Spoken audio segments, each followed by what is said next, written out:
ಅಡಹಾಯುವುದು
ರಣಕ್ಷೇತ್ರದಲ್ಲಿ ಉತ್ಸಾಹದಿಂದ ಮುಂದುವರಿಯುತ್ತಿದ್ದಂತಹ ಕಾಲದಲ್ಲಿ ನಿನ್ನ ರಥಕ್ಕಿದಿರಾಗಿ ನನ್ನ ರಥವನ್ನೊಡ್ಡಿ ಸಂಗರದ ಪಂಥಾಹ್ವಾನವನ್ನು ನಾ ಕೊಟ್ಟವ. ಲೇಸಾಯಿತು. ಪ್ರತ್ಯಕ್ಷವಾದಂತಹ ವಿರೋಧ ಪಾಂಡವರು ಕೌರವರಲ್ಲಿ ಪ್ರಪಂಚಕ್ಕೆ ಗೊತ್ತಾಗುವ ಹಾಗೆ ಗುರುತಿಸಲ್ಪಡುವಾಗ ಅನೇಕ ವರ್ಷಗಳು ಸಂದು ಹೋಗಿರಬಹುದು. ನಿಜ ನಿಜ. ಆದರೆ ಯಥಾರ್ಥಕ್ಕಾದರೆ ಪಾಂಡವರ ಧಾರ್ತರಾಷ್ಟ್ರರ ವಿರೋಧ ಅನ್ನುವುದು ನಾ ತಾಯ ಗರ್ಭದಲ್ಲಿರುವಾಗಲೇ ಪ್ರಾರಂಭ ಆಗಿದೆ. ಇರಬೇಕು. ಯಾವುದೋ ಒಂದು ಮುಜ್ಜನ್ಮದ ವಾಸನಾ ಬಲ ಪರಸ್ಪರವಾಗಿ ವಿರೋಧವಾಗಿ ಮೇಳೈಸಿದಂತೆಯೇ ನಾವುಗಳು ಈ ತನಕ ಸಾಗುತ್ತಾ ಬಂದವರು. ಪ್ರಾಯ ನೀವು ಶತಶೃಂಗದಲ್ಲೇ ಕಳೆದು ಹೋಗುತ್ತಿದ್ದರೆ ವಿರೋಧಿಸುವ ಪ್ರಮೇಯ ಒಂದು ಒದಗುತ್ತಿರಲಿಲ್ವೋ ಏನು? ಪಾಂಡುವಿನ ಮರಣಾನಂತರ ಋಷಿಮುನಿಗಳ ನಿರ್ದೇಶಾನುಸಾರ ಯಾವಾಗ ಹಸ್ತಿನಾವತಿಯ ಮಹಾದ್ವಾರದ ಸೀಮೆಯನ್ನು ದಾಟಿ ಬಂದಿರೋ ಆ ಕ್ಷಣದಿಂದ ನನ್ನ ಬೆಳವಣಿಗೆಗೆ, ನನ್ನ ಪುರೋಗಾಮಿತ್ವಕ್ಕೆ ಮಾರಕರಾಗಿ ನೀವಿರುವವರು ಅನ್ನುವಂತಹ ಭಾವ ಬದಲಾಗುತ್ತಾ ಹೋಯಿತು, ಬಲವಾಗುತ್ತಾ ಹೋಯಿತು. ಆತನಕ ಇದ್ದದ್ದು ಹಸ್ತಿನಾವತಿಯ ಉತ್ತರದಾಯಿತ್ವಕ್ಕೆ ನಾಳೆ ಎಲ್ಲಾದ್ರೂ ಒಬ್ಬ ಹಕ್ಕುದಾರ ಸಿದ್ಧನಾಗುತ್ತಾನೋ ಆ ತನಕ ಇದ್ದಂತಹ ಭಾವ ಬದಲಾಗಿ ಬಲವಾದದ್ದೇನು? ಪ್ರತ್ಯಕ್ಷವಾಗಿ ನನಗೊಬ್ಬ ದಾಯವಾದಿ ಸಿದ್ಧನಾಗಿದ್ದಾನೆ. ಆದ್ದರಿಂದಲೇ ಅದನ್ನು ಮೀರಿ ನಾನನ್ನನ್ನು ಸ್ಥಾಪಿಸಿಕೊಳ್ಳುವುದಕ್ಕೆ ಬೇಕಾದಂತಹ ಯೋಚನೆಗಳನ್ನು ಸಾಗ ಹಾಕುತ್ತಾ ಬಂದೆ. ಕಂಡಿದ್ದೇವೆ. ಎಳವೆಯಲ್ಲೇ ಪ್ರಾರಂಭವಾದಂತಹ ಭೀಮನ ಧಾರ್ತರಾಷ್ಟ್ರರ ವಿರೋಧವಾದಂತಹ ಭಾವಗಳು ನಮ್ಮ ಉತ್ಕರ್ಷ ನೀ ಸಹಿಸುತ್ತಿರಲಿಲ್ಲ. ನಿಮ್ಮ ಅಪಕರ್ಷ ಸದಾ ಕಾಲದ ನಮ್ಮ ಹಾರೈಕೆಯಾಗಿತ್ತು. ಬಾಲ ಸಹಜವಾಗಿಯೇ ಪ್ರಕಟವಾಗುವ ಕಾಲದಲ್ಲಿ ನಾವು ಮರ ಏರಿದ್ರೆ ನೀ ಕೆಳಗೆ ಬೀಳಿಸ್ತಿದ್ದೆ. ಕೇವಲ ಕಾಣುವವರ ಕಣ್ಣಿಗೆ ಒಂದು ವಿನೋದ.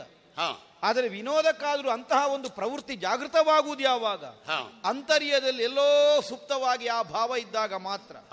ನಾವು ಮೇಲೇರುವುದನ್ನು ಕಂಡು ಸಹಿಸಲಾರದ ನಿನ್ನ ಮನಸ್ಸು ನಾವು ಮೇಲೇರಿದಾಗಲೆಲ್ಲ ಬೀಳಿಸುವುದಕ್ಕಾಗಿ ನಿನ್ನ ರಟ್ಟೆಯ ತ್ರಾಣ ವಿನಿಯೋಗವಾಗುವ ಹಾಗೆ ಪ್ರಚೋದಿಸ್ತಾ ಬಂತು. ಆದ್ದರಿಂದಲೇ ಎಂದಾದರೊಂದು ದಿನ ನೀ ನಮಗೆ ಅಳ್ಳೆಯ ಮುಳ್ಳು. ಈ ಭಾವದಿಂದಲೇ ನಿನ್ನ ನಾಶಕ್ಕಾಗಿ ನಾನಾ ಯತ್ನಗಳನ್ನು ನಾ ಮಾಡಿದೆ. ಎಲ್ಲವನ್ನೂ ದಾಟುತ್ತಾ ಬೆಳೆದು ಸಾಗಿದ ಜೀವನದ ಹೊಯ್ಲಿನಲ್ಲಿ ಅನೇಕರ ಬಲವನ್ನು ಬೆಂಬಲವನ್ನಾಗಿ ಹೊಂದಿ ಸಾಗುತ್ತ 18 ಕ್ಷೋಹಿಣಿ ಸೇನಾವಾಹಿನಿ ಕುರುಧಾರಿಣಿಯಲ್ಲಿ ಸಮಾವೇಶಗೊಳ್ಳುವುದಕ್ಕೆ ಕಾರಣವಾಗುವ ಹಾಗೆ ಸನ್ನಿಹಿತವಾಯಿತು. ಸತ್ಯ. ಬಹಳ ಕಳ್ಕೊಂಡಿದ್ದೇವೆ. ನಿಮ್ಮ ಪಾಳೆಯದ್ದು ಹೋಗಿದೆ, ನಮ್ಮ ಪಾಳೆಯದಲ್ಲಿ ಹೋಗಿದೆ. ಕಳಕೊಂಡದ್ದರ ಸಂಖ್ಯೆ ಗುಣಿಸುವಾಗ ನಮ್ಮದರಲ್ಲಿ ಹೆಚ್ಚು, ನಿಮ್ಮದರಲ್ಲಿ ಕಡಿಮೆ ಕಾಣುತ್ತದೆ. ಆದರೆ ಪ್ರತಿಶತ ನೋಡುವಾಗ ನಿಮ್ಮದು ಕಡಿಮೆ ಅಲ್ಲ. ನೀವು ಹೊಂದಿದ್ದರಲ್ಲಿ ಎಷ್ಟು ಹೋಗಿದೆ ಅನ್ನುವುದನ್ನು ಅಳತೆ ಮಾಡಿದರೆ ನಮಗಿಂತ ಏನೇನು ಕಡಿಮೆ ಇಲ್ಲದಷ್ಟು ನೀವು ಕಳಕೊಂಡಿದ್ದೀರಿ. ಸರಿಯೋ. ಇಂದಿನ ದಿನ ಯುದ್ಧ ತೊಡಗಿ 18ನೆಯ ದಿನದ ಯುದ್ಧ. ಮಾವನಾದ ಶಲ್ಯ ಭೂಪತಿಯ ಸೇನಾಧಿಪತಿತ್ವದಲ್ಲಿ ಇಂದು ಸೂರ್ಯೋದಯದಲ್ಲಿ ತೊಡಗಿಸಿಕೊಂಡಂತಹ ಯುದ್ಧ ಮಧ್ಯಾಹ್ನ ಕಾಲಕ್ಕಾಗುವಾಗ ಸೇನಾಧಿಪತಿಯನ್ನೇ ಕಳಕೊಳ್ಳಬೇಕಾದಂತಹ ಸ್ಥಿತಿಗೆ ನಾ ಬಂದೆ. ಹೌದು, ಇರ್ಲಿ ಬಿಡು. ಅವರೆಲ್ಲರಿದ್ದಾರೆ ಅಂತ ಪಾಂಡವ ವಿರೋಧ ಅಲ್ಲ ನಮ್ಮದು. ಪಾಂಡವ ವಿರೋಧಕ್ಕಾಗಿ ಅವರನ್ನೆಲ್ಲ ನಾ ಬಳಸಿಕೊಂಡಿದ್ದೇನೆ ಹೊರತು ಹಾ. ಅವರಿರ್ತಾರೆ ಅನ್ನುವುದಕ್ಕಾಗಿ ಪಾಂಡವ ವಿರೋಧ ಅಲ್ಲ. ಹಾ. ಆದ್ದರಿಂದ ಹಾ.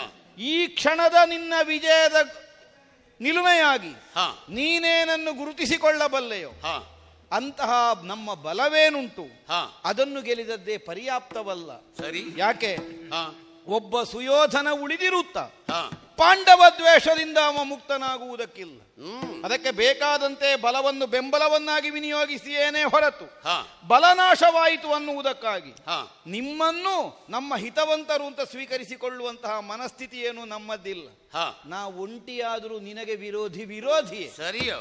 ಹೀನ ಬಲರನ್ನು ನೀನು ಸಮರ ಕ್ಷೇತ್ರದಲ್ಲಿ ಗೆದ್ದಿದ್ದಿ ಹಾ. ಅನ್ನು ಹಾಗೆ ನಾನು ಆಡಿದ್ದು ಹಾ. ನಮ್ಮವರು ರಟ್ಟೇತ್ರಾಣದಲ್ಲಿ ಕಡಿಮೆಯವರನ್ನುವಂತಹ ಬುದ್ಧಿಯಿಂದಲ್ಲ. ಓಹೋ. ಪಾಂಡವ ಧಾರ್ತರಾಷ್ಟ್ರರ ವಿರೋಧದ ಮಧ್ಯದಲ್ಲಿ ಹಾ.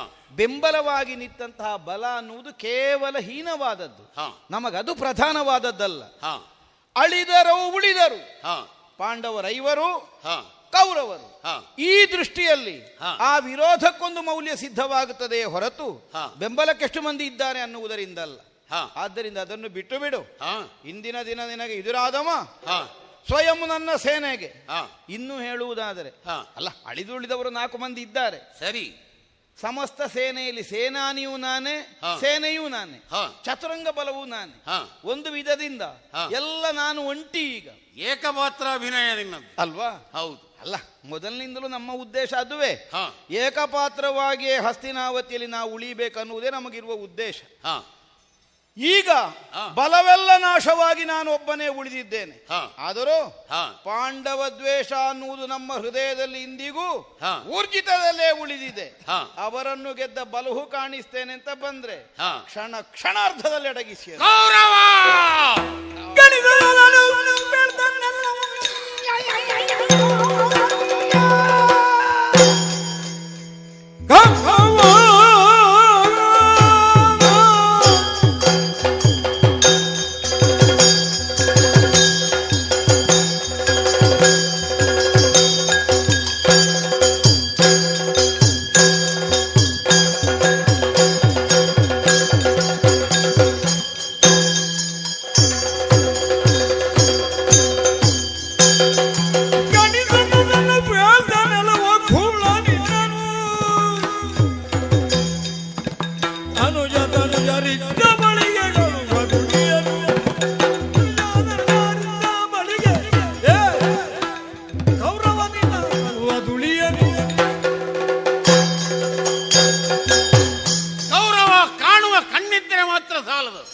ಕಂಡದ್ದನ್ನು ಅರ್ಥ ಮಾಡಿಕೊಳ್ಳುವಂತಹ ಸಂಸ್ಕಾರವೂ ಬೇಕೋ. ಸಂಸ್ಕಾರವೂ ಹೌದು, ಅದಕ್ಕೆ ಬುದ್ಧಿಯ ಬಲ ಬೇಕಾಗ್ತದೆ. ಅದೇ ಇಲ್ಲದಿದ್ದದ್ದು ನಿನ್ನಲ್ಲಿ. ಋಷಿ ಮುನಿಗಳು ನಮ್ಮನ್ನು ಹಾ. ಆ ಕಾಡು ಪ್ರದೇಶದಿಂದ ತಂದು ಹಾಕಿದ್ದು ಹ್ಮ್. ಈ ಚಂದ್ರವಂಶದಲ್ಲಿ ಪ್ರಕೃತ ಕಾಲದಲ್ಲಿ ತಾಯಿ ಬೇರಿನಂತೆ ಇದ್ದಂತ ಆ ಭೀಷ್ಮಾಚಾರ್ಯ ನಮ್ಮ ಮುತ್ತಜ್ಜನ ಕಾಲಬುಡದಲ್ಲಿ ಅದನ್ನು ತಿಳ್ಕೊಳ್ಬೇಕು. ತಾಯಿ ಬೇರು ಅಂತ ತಂದದ್ದಲ್ಲ. ತಾಯಿ ಬೇರಿಗೆ, ಹಾ. ಆ ತಾಯಿ ಬೇರಿನ ಬುಡದಲ್ಲಿ ಇದ್ದಂತಹ ನಾವು ಆ ತಾಯಿ ಬೇರಿಗೆ ಯಾವತ್ತೂ ಗೌರವವನ್ನು ಕೊಟ್ಟೆವು. ನೀನು ಎತ್ತರದಲ್ಲಿ ಹೋಗಿ ರೆಂಬೆಯಲ್ಲಿ ಕೂತವನೇ ತಾಯಿ ಬೇರಿಗೆ ಮಣಿಯುವುದನ್ನು ನೀನು ಮರೆತಿದ್ದಿ ಎಂಬುದನ್ನು ನಿನಗೆ ತುಚ್ಛವಾಗಿ ತೋರಿಸುವುದಕ್ಕೆ ಬೇಕಾಗಿ ಮರವನ್ನು ಅಲ್ಲಾಡಿಸಿ ತಾಯಿ ಬೇರಿನ ಬುಡದಲ್ಲಿ ತಲೆ ಬಡ್ಕೊಳ್ಳುವ ಹಾಗೆ ಮಾಡಿದ್ದೇವೆ. ಮರ ಅಲ್ಲಾಡಿಸಿದ್ರೆ ರೆಂಬೆಯಲ್ಲಿದ್ದದ್ದು ಮಾತ್ರ ಕೆಳಗುದುರುವುದಲ್ಲ, ತಾಯಿ ಬೇರು ಅಲುಗಾಡ್ಲಿಕ್ಕೆ ಪ್ರಾರಂಭ ಆಗ್ತದೆ. ನಿನಗೆ ತಿಳುವಳಿಕೆ ಇಲ್ಲದೆ ಅಲುಗಾಡಿಸುವನ ಚಾಕಚಕ್ಯತೆ ಮೇಲುಂಟು ಏನು? ಆ ತಾಯಿ ಬೇರಿಗೆ ಒಂದಿಷ್ಟು ಅನ್ಯಾಯವಾಗದ ಹಾಗೆ ಮರದಿಂದ ನಿನ್ನನ್ನು ಬೀಳಿಸಿದ್ದೇನೆ ಹೊರತು ಆ ಬೇರಿಗೆ ನೋವು ಮಾಡಲಿಲ್ಲ. ನೀ ಬೀಳಿಸಿದ್ದೇ ನಮ್ಮದ್ದಾದಂತಹ ಚಂದ್ರವಂಶದ ತಾಯಿ ಬೇರಿಗೆ ಏಟಾದ್ದು ಅಂತ ನಾ ಹೇಳಿದ್ದು. ವಿರೋಧ ಬೆಳೆಯುವುದಕ್ಕೆ ಕಾರಣ ಆದದ್ದು ಅದು. ಅದನ್ನು ಮಾತ್ರ ಸರಿಯಾಗಿ ತಿಳಿದುಕೊಳ್ಳದಂತಹ ನೀನು ವರ್ತಮಾನ ಕಾಲದಲ್ಲಿ ಯಾವ ಸ್ಥಿತಿಗೆ ನೀನು ಮುಟ್ಟಿದ್ದಿ ಎಂಬುದನ್ನು ನೀನು ಅರ್ಥ ಮಾಡಿಕೊಳ್ಳಬೇಕು. ಈ ಭೂಮಿಗೆ ನೀನು ಬರುವಾಗಲೇ ಯಾರು ನಿನಗೆ ಸ್ವಾಗತ ಭಾಷಣ ಮಾಡಿದರೋ ಅವರೇ ಈಗ ಬೀಳ್ಕೊಡುಗೆ ಭಾಷಣವನ್ನು ಮಾಡುವುದಕ್ಕೆ ಹೊರಟಿದ್ದಾರೆ. ನೀನು ಹುಟ್ಟಿದ ಕಾಲದಲ್ಲಿ ತೋಳ ನರಿಗಳು ಕೌ ಕೌ ಎಂಬುದಾಗಿ ಕರೆದು ನಿನಗೆ ಸ್ವಾಗತ ಭಾಷಣ ಮಾಡಿದ್ರಂತೆ. ಅದು ರಣರಂಗದ ಉದ್ದ ಗಲದಲ್ಲೂ ನರಿ ನಾಯಿಗಳು ಕೌ ಕೌ ಕೌ ಎಂಬುದಾಗಿ ನಿನಗೆ ವಿದಾಯ ಭಾಷಣ ಹೇಳುವುದಕ್ಕೆ ಸಿದ್ಧವಾಗಿದ್ದ. ಆದ್ರೂ ಕೌರವ ಸಾಮ್ರಾಜ್ಯವೇ ಅಲ್ವೋ, ಪಾಂಡವ ಸಾಮ್ರಾಜ್ಯ ಆಗ್ಲಿಲ್ಲಲ್ಲ ಈಗ. ಹೌದು, ಈಗ ನಿನ್ನ ಸಾಮ್ರಾಜ್ಯದಲ್ಲಿ ಉಳಿದದ್ದು 4 ಬೆರಳೆಣಿಕೆಯ ಜನ ಬಿಟ್ಟರೆ ಆ ನರಿನಾಯಿಗಳು ಮಾತ್ರವೋ. ಅಲ್ಲಿಯವರೆಗೆ ಬಡತನವನ್ನು ಹೊಂದಿದವನೇ ನೀನು. ಆರೋಗ್ಯವಂತ ದೇಹವನ್ನು ನೀನು ಹೊಂದಿದ್ರು ಕೂಡ ನೀನು ಕುರುಡ, ನೀನು ಕಿವುಡ, ನೀನು ಹೆಳವ, ನೀನು ಬುದ್ಧಿಹೀನನಾಗಿ ವರ್ತಿಸ್ತಾ ಇದ್ದಿ. ಇದನ್ನು ನೀನು ಅರ್ಥ ಮಾಡಿಕೊಳ್ತಾ ಇಲ್ಲ. ನಿನ್ನ ಚರಿತ್ರೆ ಯುದ್ಧಕ್ಕೂ ನಿನ್ನ ಒಂದೊಂದು ನಡೆಯನ್ನು ಅವಲೋಕಿಸಿದಾಗ ಒಂದು ದಿನ ನಮ್ಮ ಚಂದ್ರವಂಶದ ರಾಜಕುಮಾರ ಮರ್ಯಾದಿವಂತ ನೀನು ಕಾಣಿಸಿಕೊಂಡದ್ದು. ಚಿತ್ರಸೇನೆಯಿಂದ ಬಂಧಿತನಾಗಿ ನಮ್ಮ ಅಣ್ಣನ ಆಶಯದ ಮುಖ್ಯವಾಗಿ ಅರ್ಜುನ ಜೊತೆಯಲ್ಲಿ ನಾನು ಕೂಡ ಇದ್ದು ನಿನ್ನನ್ನು ಬಿಡಿಸಿದಾಗ ಮತ್ತು ನಿನ್ನವರು ಓಡಿ ಹೋದ್ದನ್ನು ಕಂಡಾಗ ಸಾಯ್ತೇನೆ ಅಂತೇಳಿ ಪ್ರಾಯೋಪವೇಶ ಮಾಡ್ಲಿಕ್ಕೆ ಹೊರಟಿಯೋ. ಮರ್ಯಾದೆವಂತಾಗಿ ನೀನು ಕಂಡದ್ದ ಆ ಒಂದು ಕ್ಷಣದಲ್ಲಿ ಮಾತ್ರ. ಮತ್ತೆ ಏನೋ ಹೇಳ ಹೆಸರಿಲ್ಲದ, ಸರಿಯಾದ ವಿಳಾಸ ಇಲ್ಲದ ರಾಕ್ಷಸರು ನಿನಗೆ ಧೈರ್ಯ ಕೊಟ್ಟಂತೆ ನೀನೆದ್ದು ಬಂದಿ. ಹಾಗಾಗಿ ನೀನು ಹಸ್ತಿನಾವತಿಯಲ್ಲಿ ಇರುವುದು ರಾಕ್ಷಸರ ಧೈರ್ಯದ ಮಾತನ್ನು ಹೊಂದಿ ಹೊರತು ನಾಡ ಹಿರಿಯರ ಬುದ್ಧಿ ಮಾತನ್ನು ಕೇಳಿ ಅಲ್ಲವೋ, ಬುದ್ಧಿ ಮಾತನ್ನು ಕೇಳಿ ಅಲ್ಲ. ಅಂತಹ ನೀನು ಬುದ್ಧಿಹೀನನಾಗಿ ವರ್ತಿಸಿದಿ. ಕಣ್ಣು ಕಾಣುತ್ತದೆ, ನೋಡುವ ಕಣ್ಣಿನಲ್ಲಿ ಕರುಣೆಯ ದೃಷ್ಟಿ ಇಲ್ಲದಿದ್ರೆ ನಿನ್ನ ಕಣ್ಣು ನಿನ್ನ ಅಪ್ಪನ ಕಣ್ಣಿಗಿಂತ ಹಾಳು. ರಾಜಸಭೆಯಲ್ಲಿ ಹೆಣ್ಣೊಬ್ಬಳ ಮಾನಾಪಮಾನ ಆಗುವಂತಹ ಸಂದರ್ಭದಲ್ಲಿ ನೋಡ್ತಾ ಇದ್ದವನೇ ಮೇಲಾಗಿ ಸಂಗೀತ ಬಾರದವರು ಸಂಗೀತ ಕಚೇರಿಯಲ್ಲಿ ತಾಳ ಹಟ್ಟಿದ್ದಾರೆ, ತೊಡೆಗೆ ತಾಳ ಹಟ್ಟುತ್ತಾ ಇದ್ದಾರೆ ಪಾಪಿ. ಹಾಗಾಗಿ ಕಣ್ಣಿದ್ದು ಕುರುಡ ನೀರು, ಕಣ್ಣಿದ್ದು ಕುರುಡ.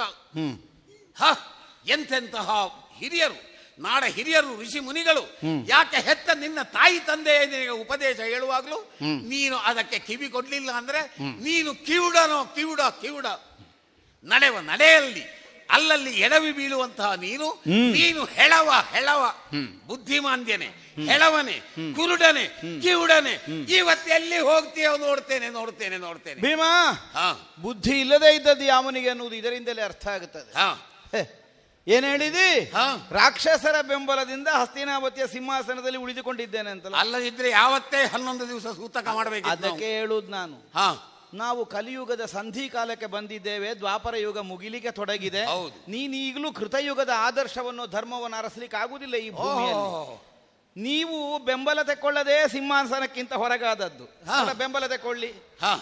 ಬೆಂಬಲ ಯಾರ್ದು ಅಂತ ನೋಡ್ಲಿಕ್ಕಿಲ್ಲ. ಸಿಂಹಾಸನ ಉಳಿಬೇಕಾ, ಬೆಂಬಲ ತೆಕ್ಕೊಳ್ಬೇಕು, ಸಿಂಹಾಸನ ಹೋಗುತ್ತದೆ. ನೀನೇ ಯೋಚನೆ ಮಾಡು. ಇಷ್ಟು ವರ್ಷಗಳ ಕಾಲ ನಾವು ಧರ್ಮಿಷ್ಠರು ಅಂತ ಹೇಳುವಾಗೆ ಬಂದೇ ಅಲ್ಲ. ಯವರಾಜ್ಯಾಭಿಷೇಕವನ್ನು ಹೊಂದಿದಂತಹ ಧರ್ಮರಾಯ ಹಸ್ತಿನಾವತಿ ಅರಮನೆಯ ನೆರಳಿನಲ್ಲಿ ಒಟ್ಟು ಎಷ್ಟು ದಿವಸ ಕುಳಿತ? ಏನು ಮಾಡುವ? ಈ ರಾಜ್ಯಾಂಗ ಎಷ್ಟು ಶಿಥಿಲವಾಗಿದೆ ಅಂದ್ರೆ ಒಬ್ಬ ಸಾಮಾನ್ಯ ಸರಕಾರದ ಹಿರಿಯ ನೌಕರ ಹೋಗುದಿದ್ರು ಕೂಡ ಹಿಂದೆ ಮುಂದೆ ರಕ್ಷಕ ಭಟರಿರ್ತಾರೆ. ನಮ್ಮನ್ನು ವಾರಣಾವತಕ್ಕೆ ಕಳಿಸುವಾಗ ಒಂದು ರಕ್ಷಕ ಭಟರನ್ನು ಕಳಿಸಲಿಲ್ಲ. ಅಷ್ಟು ಶಿಥಿಲ ಹೊಂದಿತ್ತು ರಾಜಕೀಯ. ಹೌದಪ್ಪ, ಆದರ್ಶ ಕಾಣಿಸಲಿಕ್ಕೆ ಅಂತಲ್ವ ನೀವು ಹೊರಟದ್ದು. ಹೌದು, ರಕ್ಷಕ ಭಟರು ಇಲ್ಲದೆ ಇದ್ದದ್ದಕ್ಕೆ ಹೋದದ್ದಲ್ಲ. ರಕ್ಷಕ ಭಟರನ್ನು ತೆಕ್ಕೊಳ್ಳದೆ ಹೋಗುತ್ತೇವೆ, ಅಜಾತ ಶತ್ರುತ್ವವನ್ನು ಸ್ಥಾಪಿಸ್ತೇವೆ ಅಂತ ಹೊರಟದ್ದು. ಸ್ವಯಂ ರಕ್ಷಿತರು ಎಂಬಂತಹ ಸ್ವಯಂ ರಕ್ಷಿತರು ಅನ್ನುವ ಭಾವದಿಂದ. ಹೌದು ಅಲ್ಲ, ಒಂದು ದೃಷ್ಟಿಯಿಂದ ಅದು ಒಳ್ಳೇದೇ ಆಯ್ತು. ನನಗೆ ಕಾಣುತ್ತದೆ ಒತ್ತಾಯ ಮಾಡಿ ಆದ್ರೂ 4 ನಿಮ್ಮ ಎಡಬದಿಗೆ ಬಲಬದಿಗೆ ರಕ್ಷಕ ಭಟರನ್ನು ನಾನು ಕಳಿಸಬೇಕಿತ್ತು ಅಂತ. ಹಾಗೆ ಕಳುಹಿಸ್ತಿದ್ರೆ ನಿನಗೆ ಬಿಲ ಮಾರ್ಗ ಮಾಡ್ಲಿಕ್ಕೂ ಆಗುತ್ತಿರ್ಲಿಲ್ಲ, ಅರಗಿನ ಮನೆಗೆ ಬೆಂಕಿ ಕೊಡ್ಲಿಕ್ಕೂ ಆಗುತ್ತಿರ್ಲಿಲ್ಲ, ನಿನ್ನವರೇ ಸುಡುತ್ತಿದ್ರು. ಸುಡಬಹುದಾದಂತಹ ಮನೆ ಕಟ್ಟಲಿಕ್ಕೆ ನಿನಗೆ ಗೊತ್ತುಂಟು ಹೊರತು ತಪ್ಪಿಸಬಹುದಾದ ಬಿಲ ಬರಬಹುದು ಅಂತ ನಿನಗೆ ಗೊತ್ತಿರಲಿಲ್ಲ. ಯಾಕೆ ಗೊತ್ತೋ? ಪಾಂಡವರು ಅಂದ್ರೆ ಕೃತಿಗೆ ಪ್ರತಿಕೃತಿಯನ್ನು ಮಾಡುವ ಪ್ರವೃತ್ತಿಯವರಲ್ಲ ಅನ್ನುವ ಭಾವ ಕಾರಣ ಆದದ್ದು, ಬೇರೆಂತದ್ದು ಅಲ್ಲ. ಅಮಾಯಕರನ್ನು ಕೊಲ್ಲಿಕ್ಕೆ ಸಿದ್ಧತೆ. ಮೋಸಗಾರರ ಹೆಜ್ಜೆಯನ್ನು ಗುರುತಿಸುವುದಕ್ಕೆ ಸಾಧ್ಯ ಇಲ್ಲದೆ ಇದ್ದವನಿಗೆ ಸುಯೋಧನ ಅಂತ ಹೆಸರಲ್ಲ ಸಾಧ್ಯ ಉಂಟು ನಮಗೆ. ಆ ಹೆಜ್ಜೆಯ ನಿನ್ನದು. ನಾವು ಕೊರತೆ ಆದದ್ದೆಲ್ಲಿ? ವಿಷ ಕೊಟ್ಟರೂ ತಿನ್ನುವ ಪಾಂಡವರನ್ನು ನಾನು ಕಂಡದ್ದು.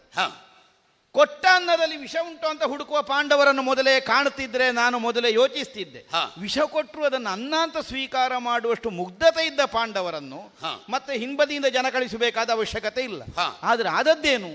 ಬರುತ್ತಾ ನೀವು ಕಲ್ತ್ರಿ. ಈಗ ತೋರಿಕೆಗೆ ಮಾತ್ರ ನಿಮ್ಮ ಹತ್ರ ಸೌಜನ್ಯ ಇರುವುದು, ಇನ್ನೊಬ್ಬರ ಕಾಲು ಎಳಿಲಿಕ್ಕೆ ಎಲ್ಲಿ ಜಾಗ ಸಿಗ್ತದೆ ಅಂತ ಕಾಯ್ತಾ ಇದ್ದೀರಿ. ಆದ್ದರಿಂದ ಧರ್ಮಜ ಹೌದು, ಹಾಗೆಂತ ರಾಜಕೀಯ ತಿಳಿಯದವ ಅಂತ ಏನು ತಿಳ್ಕೊಳ್ಬೇಡ ಅಲ್ವಾ? ನಮಗೆ ಅರ್ಥ ಆಗಿದೆ. ಅವನ ಹೇಳಿಕೆಯಲ್ಲಿರುವಂತಹ ದ್ವಂದ್ವಗಳೆಲ್ಲ ಸ್ಪಷ್ಟವಾಗಿ ನಾ ಅರ್ಥ ಮಾಡಿಕೊಂಡಿದ್ದೇನೆ. ಯುದ್ಧ ಬೇಡ ಅಂತ ಹೇಳಿದ, ಅಜಾತ ಶತ್ರುತ್ವ ಕಾರಣ ಅಂತ ಬಿಳಿ ಕೂದಲಾದವರೆಲ್ಲ ಹೇಳಿದ್ರು ಹಸ್ತಿನಾವತಿಯಲ್ಲಿಯೂ. ಇಲ್ಲಿದ್ದವರು ಹೇಳಿದ್ದದನ್ನೇ, ಚರ್ಮ ಸಡಿಲಗೊಂಡವರೆಲ್ಲ ಅಜಾತ ಶತ್ರುತ್ವವನ್ನು ಹೊಂದಿದ್ದಾನೆ, ಯುದ್ಧ ಬೇಡ ಹೇಳ್ತಾನೆ. ಹೇಳುವುದಕ್ಕೆ ಕಾರಣ ಏನು ಅನ್ನುವುದನ್ನು ಅವನ ವಾಕ್ಯದಲ್ಲಿ ಇದ್ದದನ್ನು ಅವರು ಗಮನಿಸದೆ ಹೋದ್ರು. ಬೇಡ ಅಂದದ್ದು ಯಾಕೆ? ಬಂಧು ನಾಶ ಆಗ್ತದೆ ಅಂತಲ್ಲ, ಅವರಲ್ಲಿ ಹೋರಾಡಿ ದುರ್ಬಲರಾದ ನಾವು ಸೋತರೆ ಆದ್ದರಿಂದ ಅದು ಬೇಡ. ರಣದಿ ಸೋಲುವುದರಿಂದ ಯುದ್ಧವೇ ಬೇಡ, ಕಾಡೇಗತಿಯಾದೀತು. ಹೀಗೆ ಹೇಳುವ ಧರ್ಮರಾಯ ನಿಂತಿರುವುದು ನಮ್ಮ ಮುಂಭಾಗದಲ್ಲಿ ಈಗ. ಆದ್ದರಿಂದ ಹೇಳಿದ್ದು ಪಾಂಡವರ ಸೌಜನ್ಯ ಅಜಾತ ಶತ್ರುತ್ವ ಅಲ್ಲ, ಈಗ ದೂರಾಗಿ ಹೋಗಿದೆ. ಧರ್ಮರಾಯನ ಮನಸ್ಥಿತಿ ನಮಗೆ ಅರ್ಥ ಆಗಿದೆ. ಯೋಚಿಸು. ಹೇಳಿದೆಯಲ್ಲ, ನಿನ್ನನ್ನು ಅನುಸರಿಸುವುದಕ್ಕೆ ಈಗ ಕಾಕ ಜಂಬೂಕಾದಿಗಳು ಮಾತ್ರ ಇರುವುದು. ನನಗೆ ನಷ್ಟ ಅಲ್ಲ ಇದರಲ್ಲಿ. ಮತ್ತೆ ಈಗ ನಾಳೆಯ ದಿನ ನಿಮಗೆ ಸಿಕ್ಕಿತು ಸಿಂಹಾಸನ ಅಂತ ತಿಳ್ಕೊ, ಹಾ. ನಿನಗೊಂದು ಜಯಕಾರ ಹಾಕ್ಲಿಕ್ಕೆ ಜನ ಉಂಟ ಇಲ್ಲಿ? ಹಾ ಇಲ್ಲಲ್ಲ, ಹಾ. ನಾಶ ಆಯ್ತಲ್ಲ. ಆಗ ಏನು, ಹಾ. ನಾನೀ ತನಕ ಸಿಂಹಾಸನದಲ್ಲಿ ರಾಜ ಪರಿವಾರದ ಸಹಿತವಾಗಿಯೇ ಬದುಕಿದ್ದೇನೆ, ಸಾಯುವ ಕ್ಷಣದ ತನಕವು ನನಗೆ ಆ ಸಮಾಧಾನ ಉಂಟು. ಸರಿ, ಹೊಸತಾಗಿ ಸಿಂಹಾಸನಕ್ಕೆ ಬರುವ ಕಾಲಕ್ಕೆ ನಿಮಗಿಲ್ಲಿದ್ದ ನರಿಗಳನ್ನು ಓಡಿಸಲಿಕ್ಕೆ ಕೆಲವು ವರ್ಷ ಬೇಕಾದಿತ್ತು. ನಮಗೆ ಇಂದ್ರಪ್ರಸ್ಥ ಸಿಕ್ಕುವಾಗಲೂ ಇಂತಹ ಬಂಜರೇ ಆಗಿತ್ತು. ಹಾ. ನಾವು ಕೈವರ್ತನೆಯಿಂದ ಅದನ್ನು ಹಾ. ಕಲ್ಯಾಣ ರಾಷ್ಟ್ರವಾಗಿ ಮಾಡಿದ್ದೇವೆ. ಈ ಪ್ರಪಂಚದಲ್ಲಿ ಕೆಲವರ ಹಣೆ ಬರಹವೇ ಹಾಗೆ. ಹಾ.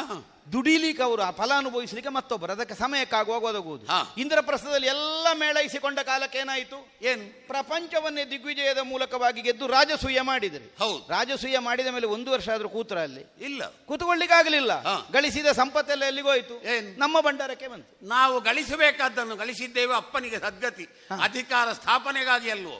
ನಾನೊಂದು ಹೇಳ, ಏನು? ಅಪ್ಪನಿಗೆ ಸದ್ಗತಿ ಮಾಡಬೇಕಾದದ್ದು, ಕುಟುಂಬ ಪ್ರೀತಿಯನ್ನು ಸಂಪಾದಿಸಬೇಕಾದದ್ದು ಅಂತಾದ್ರೆ ಹೋರಾಟ ಅಲ್ಲ ಮಾಡಬೇಕಾದದ್ದು. ಹಾ. ಇದು ಕ್ಷಾತ್ರ ಪಂಥಾನುಸಾರವಾಗಿ ಮಾಡಬೇಕಾದ ಹೋರಾಟ. ಹಾ. ಅದರಲ್ಲಿ ಹಾ. ಅಪ್ಪನ ಪ್ರೀತಿಯೇನು ಮತ್ತೊಂದೇನು, ಹಾ. ಇದನ್ನು ಕೇವಲ ತೋರಿಕೆಗಾಗಿ ಮಾತ್ರ ಕಾಣಿಸ್ತಾ ಬಂದವರು. ಓಹೋ. ನಮಗೆ ಅರ್ಥ ಆಗುತ್ತದೆ ಹಾ. ನಿಮ್ಮ ಪ್ರಾಬಲ್ಯವನ್ನು ಈ ಪ್ರಪಂಚದಲ್ಲಿ ಕಾಣಿಸಿಕೊಡ್ಲಿಕ್ಕೆ ಏನೆಲ್ಲ ಬೇಕು. ಹಾ. ಅದಕ್ಕಾಗಿ ಒಂದೊಂದು ನಿಮಿತ್ತವನ್ನು ಅರಸುತ್ತಾ ಹಾ. ಶುದ್ಧವಾದಂತಹ ತಾಂತ್ರಿಕ ನೈಪುಣ್ಯವನ್ನು ಕಾಣಿಸುತ್ತಾ ಈ ತನಕ ಬಂದವರು. ಹಾ. ಅದಕ್ಕೆ ಮುಸುಕಿನ ಗುದ್ದಾಟ ಬೇಡ. ಅದೇ ರಾಜಸೂಯವನ್ನು ಮಾಡುವಂತಹ ವಾಂಛೆಯನ್ನು ನೀನು ಮುಂದಿಟ್ಟಾಗ ಹಾ. ನಾಡ ಹಿರಿಯರು ಒಂದೇ ವಂಶದಲ್ಲಿ ಇಬ್ರು ಮಾಡಬಾರದು ಅಂತೇಳಿ ನಿನಗೆ ಹೇಳಿದ್ದಾರೋ ಇಲ್ವೋ? ಹೌದೌದು ಹೇಳಿದ್ರು. ಹಾ.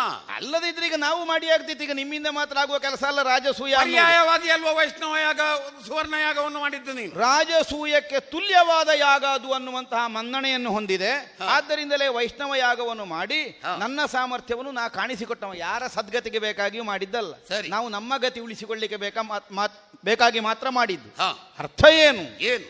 ನಿಮ್ಮನ್ನು ನೀವು ಸ್ಥಾಪಿಸಿಕೊಳ್ಳಿಕ್ಕಾಗಿ ಏನನ್ನೆಲ್ಲ ಮುಸುಕಿನಿಂದ ಮಾಡ್ತಾ ಬಂದಿರೋ ಹಾ. ಆ ಮುಸುಕನ್ನು ಹರಿದೊಗೆದು ಹಾ. ನೋಡೋಣ. ಪಾಂಡವ ವಿರೋಧ, ಬದುಕಿದ್ರೆ ಪಾಂಡವ ವಿರೋಧಕ್ಕಾಗಿ ಹಾ. ನಮಗೆ ಸಾವೇ ಸಮನಿಸುವುದಾದರೂ ಹಾ. ಪಾಂಡವ ವಿರೋಧದ ಪ್ರಾಪ್ತಿ ಅದು ಅಂತಾದರೆ ಅದನ್ನು ಸಂತೋಷದಲ್ಲಿ ಸ್ವೀಕರಿಸುವುದಕ್ಕೆ ಸಿದ್ಧ. ಹಾ. ಹೀಗೆ ನಾ ಮುನ್ನುಗ್ತಾ ಬಂದಮ್ಮ. ಹಾ. ಹೇಳುವುದಕ್ಕೆ ಕಡಿಮೆ ಆಗಿದ್ದಾರೆ ಅನ್ನುವ ಕಾರಣಕ್ಕಾಗಿ ಹಾ. ನನಗೆ ಪಾಂಡವರ ಕುರಿತಾಗಿ ತಿಳಿಯುವುದಕ್ಕೆ ವಿಷಯ ಇಲ್ಲದೆ ಆಗಿದೆ ಅಂತ ಅರ್ಥ ಅಲ್ಲ. ಓಹೋ. ಅನೇಕರು ಹೇಳಿದರು. ಹಾ. ಆದ್ರೆ ಹೇಳಿದ್ರೆ ನಮ್ಮ ಮನಸ್ಸು ಒಪ್ಪುವುದಿಲ್ಲ. ಹಾ. ಒಂದೋ ಹಾ. ಸುಯೋಧನ, ಹಾ. ತಪ್ಪಿದ್ರೆ ಪಾಂಡವರು. ಹಾ. ಈರುವರು ಜೊತೆಯಾಗಿ ಈ ಹಸ್ತಿನಾವತಿಯ ಸೀಮೆಯಲ್ಲಿ ಇರುವುದಕ್ಕಿಲ್ಲ. ಈ ಒಂದೋ ಮಾತ್ರ ಅಲ್ಲ, ಬದುಕಿದ್ರೆ ಒಂದು ಸುಯೋಧನ ಮಾತ್ರ. ಹ್ಮ್ ಅಜ್ಜನನ್ನು ಮಲಗಿಸಿದೆ, ಹ್ಮ್. ಗುರುಗಳನ್ನು ತೊಲಗಿಸಿದೆ, ಹ್ಮ್. ತಮ್ಮಂದಿರನ್ನು ಕೆಳಗೆಕ್ಕೊಂಡೆ, ಹ್ಮ್. ನಿನ್ನವರೆಲ್ಲ ತೊಲಗಿ ಹೋದ್ರು. ಹ್ಮ್. ಎಂತ ಅಧಿಕಾರವೋ ನಿನಗೆ ಮಣ್ಣು? ಆಗ್ಲಿ, ನಮಗೆ ಅದೇ ಒಂದು ಸಮಾಧಾನ. ಏನು, ಹಾ. ಪಾಂಡವರಿಗೆ ಬೇಕಾಗಿ ಮಲಗಿದ್ದಲ್ಲ ಅಜ್ಜ, ಹಾ. ಪಾಂಡವರಿಗಾಗಿ ಹೋದದ್ದಲ್ಲ ದ್ರೋಣರು. ಹಾ. 11 ಕ್ಷೋಹಿಣಿ ಸೇನೆ ಒದಗಿ ಬಂದದ್ದು ಪಾಂಡವರ ಅನುಕೂಲಕ್ಕಲ್ವಲ್ಲ, ಅಲ್ಲ. ಸುಯೋಧನನ ಅನುಕೂಲಕ್ಕನ್ನುವುದೇ ನಮಗಿರುವಂತಹ ಸಂತೃಪ್ತಿ. ಹಾ. ಬದುಕಿದಷ್ಟು ದಿವಸ ಹಾ. ಸಕಲ ರಾಜೋಪಚಾರವನ್ನು ಅನುಭವಿಸುತ್ತಾ ನಾ ಬದುಕಿದ್ದೇನೆ. ಹಾ. ಎಲ್ಲ ಪರಿವಾರ ನನಗಾಗಿ ಪ್ರಾಣ ಕೊಡುವಷ್ಟು ಹಾ. ಅವರ ಔದಾರ್ಯಕ್ಕೆ ನಾ ಒಳಗಾಗಿದ್ದೇನೆ. ಹಾ. ಯಾವ ಕಾರಣದಿಂದಲೇ ಇರಲಿ, ಹಾ. ಇಲ್ಲದ್ರೆ ಇಚ್ಛಾಮರಣೆಗಳು ಸರಳ ಮಂಚ ಕೊರಗಬೇಕಾದ ಪ್ರಮೇಯ ಯಾಕೆ ಬರ್ತದೆ? ಹಾ. ದ್ರೋಣರು ಅತೀವವಾದಂತಹ ಪ್ರೀತಿಯನ್ನು ಕಾಣಿಸಿದ ಹಾ. ತನ್ನ ಶಿಷ್ಯನಾದ ಅರ್ಜುನನಿಗೆ ವಿರೋಧವಾಗಿಯೇ ನಮ್ಮಲ್ಲಿ ಹೋರಾಟದ ಕಣದಲ್ಲಿ ಸೇನಾಧಿಪತಿಗಳಾಗಿ ಭಾಗವಹಿಸಬೇಕಾದ ಅನಿವಾರ್ಯತೆ ಯಾಕೆ ಬರ್ತದೆ? ಹಾ. ಸುಯೋಧನನನ್ನು ಪ್ರೀತಿಸಬಹುದಾದ ಹಾ. ಕೆಲವೆಲ್ಲ ಅನಿವಾರ್ಯತೆಗಳು, ಕಾರಣಗಳು, ಸಂಬಂಧಗಳು ಹಾ. ಅಂತವರಲ್ಲಿಯೂ ಇದ್ದವು ಅಂತ ಅರ್ಥ. ನಿನ್ನ ಆದ್ದರಿಂದ ನಾನು ಅಂತಹ ಸರಿಸಿ ಒಳ್ಳೆಯ ಗುಣಗಳನ್ನು ಕೆಟ್ಟ ಗುಣಗಳು ಮುಚ್ಚಿ ಹಾಕಿತು ಕೌರವ. ಅದಿರಬಹುದು. ಹಾ. ಒಳ್ಳೆಯದು ಇರ್ತದೆ, ಕೆಟ್ಟದು ಇರ್ತದೆ. ಹಾ. ನೋಡ, ಪ್ರಪಂಚ ತಿರುಗಿದ್ರು ಹಾ. ಸುಯೋಧನನನ್ನು ಕೆಟ್ಟವ ಅಂತ ಗುರುತಿಸುವುದಾದ್ರೆ ಒಂದೇ ಕಾರಣಕ್ಕೆ, ಹಾ. ಅವ ದಾಯವಾದಿಗಳಾದ ಪಾಂಡವರನ್ನು ವಿರೋಧಿಸಿದ್ದಾನೆ. ಹೌದು. ಇದೊಂದನ್ನು ಬಿಟ್ರೆ ಹಾ. ನಮ್ಮ ಆಡಳಿತ ಸರಿ ಇಲ್ಲ ಅನ್ನುವಂತ ಹೇಳಿಕೆ ಏನಾದ್ರೂ ಬಂದಿದ? ಅದೇ ಅವನಿಗೆ ಕ್ಷಯರೋಗ ಒಂದು ಬಿಟ್ರೆ ಆರೋಗ್ಯವಂತ ಅಂತೇಳಿ ಹೇಳಿದಾಗ ಹಾಗಲ್ಲ. ಹಾ. ಅದು ನೀವು ಭಾವಿಸಿದ್ದು ನೀವೇ ತಲೆಗಳು ಅಂತ. ಹಾ. ತಲೆ ಒಂದು ಸರಿ ಇರುವುದರಿಂದಲೇ ನಾನು ವಿರೋಧಿಸ್ತಾ ಬಂದದ್ದು. ಹಾ. ಇದು ನಮ್ಮ ತಲೆಗೆ ಯಾವತ್ತಿದ್ದರೂ ಮಾರಕವಾಗುವಂತಹದ್ದು. ಹಾ. ಆದ್ದರಿಂದ ತಲೆನೋವಿಗೆ ಕಾರಣವಾಗುವುದು ಬೇಡ. ಹಾ. ತಲೆನೋವಿಗೆ ಯಾವುದು ಕಾರಣ ಆಗ್ತದೆ? ಹಾ. ಅದಕ್ಕಾಗಿ ನಮ್ಮ ತಲೆಗೆ ನಾವು ಔಷಧ ಹಚ್ಚುವುದಲ್ಲ, ಸರಿ. ತಲೆನೋವಿಗೆ ಕಾರಣವಾಗುವುದರ ತಲೆಯನ್ನೇ ಕತ್ತರಿಸುವುದು. ಹಾ. ಇದು ನಮ್ಮ ಬುದ್ಧಿವಂತ. ಸರಿ. ಅದಕ್ಕೆ ಕತ್ತರಿಸಲಿಕ್ಕೆ ಹೊರಟದ್ದು. ಹಾ. ಹಾ. ಈಗ ಕತ್ತರಿಸಲಿಕ್ಕೆ ಹೊರಟವ ಒಂದು ತಲೆಗೆ ನಿನ್ನ ರಾಜಕಿರೀಟ, ಜೊತೆಯಲ್ಲಿ ಕೈಯಲ್ಲಿ ಸೇನಾಧಿಪತ್ಯದ ಕಿರೀಟ, ಎರಡೆರಡು ಕಿರೀಟ ಹೊತ್ತುಕೊಂಡು ಬಂದಿದ್ದೀಯಲ್ಲ, ನಿನಗೆ ಕಿರೀಟ ಇಲ್ಲ ಅಂತ ಮಾಡ್ತೇನೆ. ನೋಡುವ.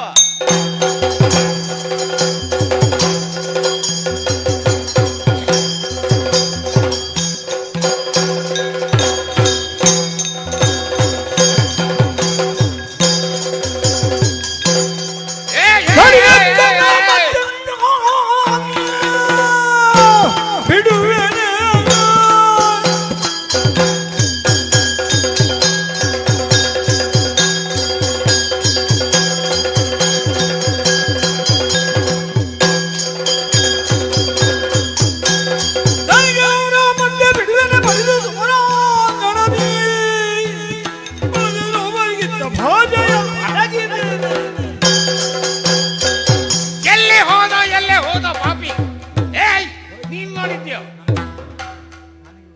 ನೋಡಿದ್ರೆ ಹೇಳು, ಸೂಕ್ತವಾದಂಥ ಬಹುಮಾನ ಕೊಟ್ಟು ನಿನ್ನನ್ನು ಸತ್ಕರಿಸ್ತೇನೆ. ನಿನಗೆಲ್ಲಿ ಸಿಗ್ತಾನೆ? ನನ್ನ ಕೈಗೆ ಸಿಕ್ಕದವ ಪಾಪಿ. ಎಲ್ಲಿ ಹೋದ? ಮಣ್ಣು ತಿಂದ, ಪಲಾಯನವಾದಿ. ನೋಡಿಕೊಳ್ತೇನೆ, ಮಾಡ್ತೇನೆ. ಎಂಥದ್ದು ಓಡಿದ? ಎಲ್ಲಿಗೆ ಓಡ್ತಾನೆ? ಅವ ಹೋಗಿ ಅವನ ತಾಯಿಯ ಗರ್ಭದಲ್ಲೇ ಸೇರಿಕೊಳ್ಳಿ, ಜಲದಲ್ಲಿ ಮತ್ಸ್ಯವಾಗಿಯೇ ಅಡಗಲಿ, ಇವನನ್ನು ಬಿಡುವುದಿಲ್ಲ. ಏ ಪಾಪಿ, ಏ ದುಷ್ಟ, ಏ ಲುಚ್ಚ, ಏ ಮೂರ್ಖ, ಬಾರೋ, ಬಾರೋ, ಬಾರೋ, ಅಪ್ಪ. ಮರುತ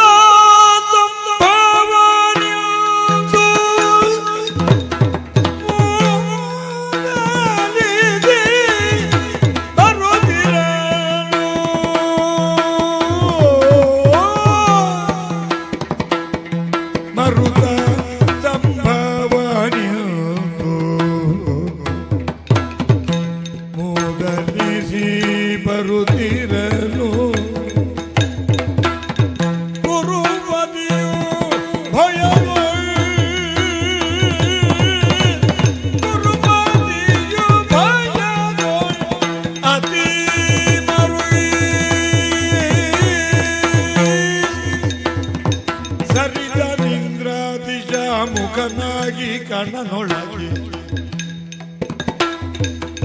ಸರಿದನಿಂದ್ರಾದಿಶ ಮುಖನಾಗಿ ಕಣ್ಣನೊಳಗೆ ಜುರುಗಿತ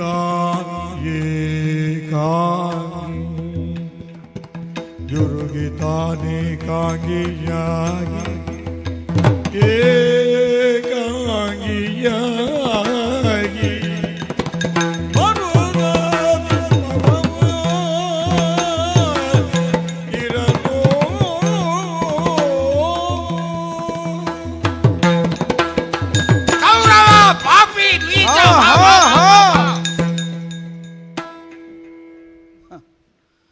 ಅವ ಸಂದರ್ಭಕ್ಕಾಗಿ ಕಾಯ್ತಾ ಇದ್ದ, ಎಲ್ಲಿ ಅವಕಾಶ ಸಿಗ್ತದೆ ಅಂತ.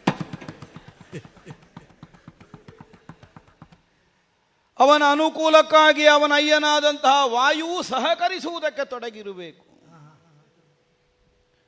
ಬೀಸುತ್ತಿರುವ ವಾಯು ಬಿಸಿಯಾದ ಅನುಭವವನ್ನೇ ಸುಯೋಧನನಿಗಿಂದಿನ ದಿನ ಒದಗಿಸಿಕೊಡುತ್ತಿದ್ದಾನೆ. ಸಮರ ಕರ್ಕಶತೆಯಿಂದ ಉಂಟಾದಂತಹ ಬಿಸಿಯಲ್ಲ,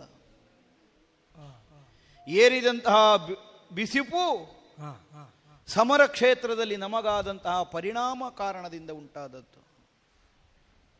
ಅಬ್ಬಬ್ಬ, ಎಂತಹ ವಿರೋಧ, ಎಂತಹ ಕಿಚ್ಚು! ಸುಯೋಧನನನ್ನು ಸರ್ವನಾಶ ಮಾಡಬೇಕು. ಈ ನಿರ್ಣಯದಿಂದಲೇ ಉರಗನ ಪಥವನ್ನೇ ಅಡ್ಡಯಿಸಿದಂತಹ ವೈನತೆಯನಂತೆ ನನ್ನ ಸಮ್ಮುಖದಲ್ಲಿ ಕಾಣಿಸಿಕೊಂಡವ. ಅಪ್ಪ, ಇಂದು ನಿನ್ನೆದಲ್ಲ ಈ ವಿರೋಧ. ಮರುತ ಸಂಭವ ನಿಂತು ಮೂದಲಿಸಿ ಬರುತ್ತಿರಲು ಎಂದು ಬಿಡಿ. ಸಮರ ಕ್ಷೇತ್ರದಲ್ಲಿ ಕ್ಷತ್ರಿಯೋಚಿತವಾದಂತಹ ಮುಖಾಮುಖಿಯಲ್ಲಿ ವಿರೋಧಿಯನ್ನು ಹೊಗಳುವುದಕ್ಕೇನೂ ಇಲ್ಲ, ನಿಂದಿಸುವುದಕ್ಕೆ ಇರುವುದು. ಅವ ಎಂತಹ ಗುಣಾಢ್ಯರಾಗಿರಲಿ, ಅವನ ಗುಣಗಾನ ಮಾಡುವುದಕ್ಕಲ್ಲ ರಣಕ್ಷೇತ್ರ.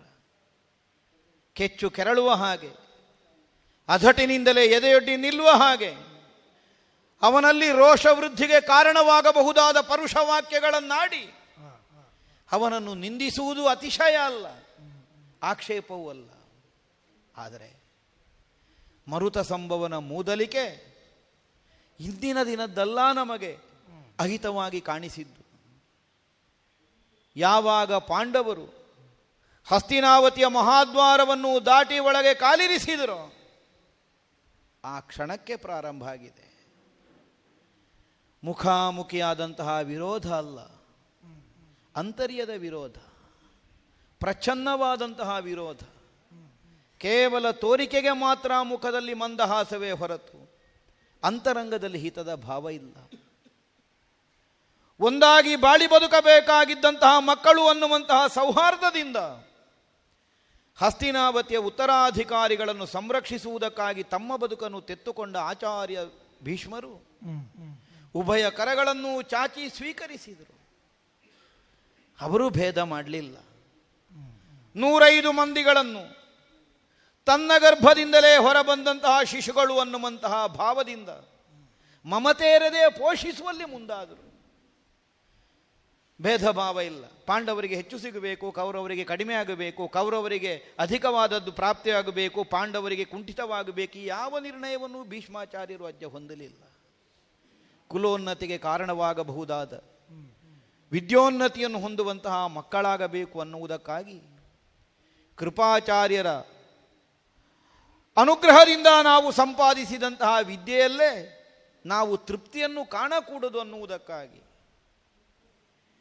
ಪ್ರತಿ ಪರಶಿವನಂತೆ ಪ್ರಪಂಚದಲ್ಲಿ ಧನುರ್ವೇದದಲ್ಲಿ ವಿಶಿಷ್ಟವಾದಂತಹ ಸ್ಥಾನವನ್ನು ಹೊಂದಿದ ದ್ರೋಣಾಚಾರ್ಯರನ್ನು ಅರಮನೆಯ ಗುರುಗಳಾಗಿ ಕುಲಪತಿಗಳಾಗಿ ನಮ್ಮ ಅಜ್ಜಯ್ಯ ನಿಯೋಜಿಸಿಕೊಂಡರು. ಆದರೆ ಯಾರನ್ನೂ 105 ಮಂದಿಗಳನ್ನು ಏಕಸೂತ್ರದಲ್ಲಿ ಪೋಣಿಸಿ ಮುಂದುವರಿಯುತ್ತೇನೆ ಅಂತ ನಮ್ಮ ಅಜ್ಜಯ್ಯ ಭಾವಿಸಿದರು. ಆದರೆ 105 ಬೇರೆ ಬೇರೆಯಾಗಿಯೇ ಬೆಳೆಯುತ್ತಾ ಬಂದದ್ದು ಮಾತ್ರ ಅಲ್ಲಗಳೆಯುವುದಕ್ಕಿಲ್ಲ. ಯಾಕೆ ಅಂತ ಯಾರಲ್ಲಿ ಕೇಳೋಣ? ಪಾಂಡವರನ್ನು ಕಂಡರೆ ನಮಗಾಗುತ್ತಿರಲಿಲ್ಲ. ಏನು ನನ್ನ ಮನದ ಭಾವವೋ ಅದನ್ನು ಹತ್ತಿಕ್ಕುವಲ್ಲಿ, ಮುರಿದು ಮುಗಿಸುವಲ್ಲಿ ಹಿರಿಯರಿಗೆ ಸಾಮರ್ಥ್ಯ ಸಾಕಾಗಲಿಲ್ಲ. ನನ್ನನ್ನೆಲ್ಲ ಅನುಸರಿಸಿ ನಿಂತಹ ನಮ್ಮ ಮಂದಿಗಳು ಯಾರಿದ್ದಾರೆ? ಮಾಮ ಶಕುನಿ ಇರಬಹುದು, ಅಥವಾ ಮಿತ್ರನಾದ ಕರ್ಣ ಇರಬಹುದು, ದುಶ್ಯಾಸನಾದಿ ಸಹೋದರರಿರಬಹುದು. ಪಾಂಡವ ವಿರೋಧವನ್ನು ಮತ್ತಷ್ಟು ನನ್ನಲ್ಲಿ ಬೆಳೆಸುವುದಕ್ಕೆ ಬೇಕಾದ ಪ್ರೇರಕರಾಗಿ ಹೋದರೆ ಹೊರತು ಬದಲಾಗಿಸುವುದಕ್ಕೆ ಯಾರೂ ಮುಂದಾಗಲಿಲ್ಲ. ಯಾರನ್ನು ಹಳಿಯೋಣ ಇದಕ್ಕಾಗಿ? ವೇದವ್ಯಾಸಾನುಗ್ರಹದ ಮೂಲಕವಾಗಿ ಹಸ್ತಿನಾವತಿಯ ಸಿಂಹಾಸನಕ್ಕೆ ಉತ್ತರಾಧಿಕಾರಿಯನ್ನು ಹೊಂದಬೇಕು ಅನ್ನುವಂತಹ ತೀವ್ರವಾದಂತಹ ಅಪೇಕ್ಷೆಯಿಂದ ನಮ್ಮವ್ವೇ ಆದಂತಹ ಗಾಂಧಾರಿ ದೇವಿ ವೇದವ್ಯಾಸರ ಮಂತ್ರಪಿಂಡದಿಂದ ಗರ್ಭಿಣಿಯಾಗುವಂತಹ ಅವಕಾಶವನ್ನು ಎದುರುಗೊಂಡರು ನಮ್ಮ ಅಜ್ಜಯ್ಯ ಭೀಷ್ಮಾಚಾರ್ಯರು. ತಾಯ ಗರ್ಭದಲ್ಲಿದ್ದ ಕಾಲದಲ್ಲೇ ಮನೆತನದ ಹಿರಿಯರಲ್ಲಿದ್ದ ಆಶಯ ಒಂದೇ, ಸಿಂಹಾಸನಕ್ಕೆ ಸಮರ್ಥನಾದಂತಹ ಉತ್ತರಾಧಿಕಾರಿಯನ್ನು. ಆ ಗರ್ಭವನ್ನು ನಾವು ನಿರೀಕ್ಷಿಸ್ತಾ ಇದ್ದೇವೆ. ನೋಡಿ ವಿಧಿಯ ಆಟ. ಆ ತನಕ ಸಂತಾನದ ಕುರಿತಾಗಿ ಅಪೇಕ್ಷೆಯೇ ಇಲ್ಲದೆ ಇದ್ದಂತಹ ಪಾಂಡುವಿಗೆ ಸಂತಾನವನ್ನು ಹೊಂದಬೇಕು ಅನ್ನುವಂಥ ಅಪೇಕ್ಷೆ ಮೂಡಿತು. ಏನು ಸದ್ಗತಿಗಾಗಿ ಸಂತಾನ ಬೇಕು ಅನ್ನುವ ಭಾವ ಅಂದು ಬರಬೇಕು? ಅದಲ್ಲ. ಹೇಳುವುದನ್ನು ಕೇಳಿದೆವು ನಾವು. ಆಮೇಲೆ ನಮ್ಮವ್ವೇ ಆದಂತಹ ಗಾಂಧಾರಿ ದೇವಿ ಬಸುರಡೆದಂತಹ ವರ್ತಮಾನವನ್ನು ದೂರದ ಶತಶೃಂಗದಲ್ಲಿದ್ದಂತಹ ಪಾಂಡು ಚಕ್ರವರ್ತಿಯ ಅರಸಿಯಾದಂತಹ ಕುಂತಿ ಕೇಳಿ ತನ್ನ ಮನದಲ್ಲೇ ಮತ್ಸರ ಭಾವವನ್ನು ಹೊಂದಿದಳಂತೆ. ಸಾಮಾನ್ಯವಾಗಿಯೇ ನಾರಿಯರು ಇನ್ನೊಬ್ಬರ ಅತಿಶಯವನ್ನು ಕಂಡು ಮನಕರುಬುವಂತಹ ಸ್ವಭಾವವನ್ನು ಹೊಂದಿದವರು. ಅದರಲ್ಲಿಯೂ ನಾವು ರಾಜಕುವರಿಯರು. ನನ್ನ ಸವತಿ ಆಗುವಳೊಬ್ಬಳು ಬಸಿರಾಗಿದ್ದಾಳೆ ಎನ್ನುವುದನ್ನು ಕೇಳಿ ನಾ ಹೇಗೆ ಸುಮ್ಮನೆ ಉಳಿಯಲಿ? ಮತ್ಸರದ ಬೀಜ ಎಲ್ಲಿ ಹುಟ್ಟಿದ್ದು? ಪ್ರಪಂಚ ಹೇಳುವುದು ಗಾಂಧಾರಿಯ ಬಸಿರಲ್ಲಿ ಹುಟ್ಟಿತು ಅಲ್ಲ. ಕುಂತಿದೇವಿ ಬಸಿರಾಗುವುದಕ್ಕಿಂತ ಮೊದಲು ಅವಳ ಬಸಿರಲ್ಲಿ ಹುಟ್ಟಿದ್ದೇ ಮತ್ಸರದ ಬೀಜ. ಆ ಕಾರಣದಿಂದಲೇ ಹಂಬಲಿಸಿದಳಂತೆ. ತನಗೆ ಸದ್ಗತಿಗಾಗಿ ಸಂತಾನ ಬೇಕು ಅನ್ನುವಂತಹ ಭಾವವನ್ನು ಚಿಕ್ಕಪ್ಪನಾದ ಪಾಂಡುವು ಹೊಂದಿದನಂತೆ.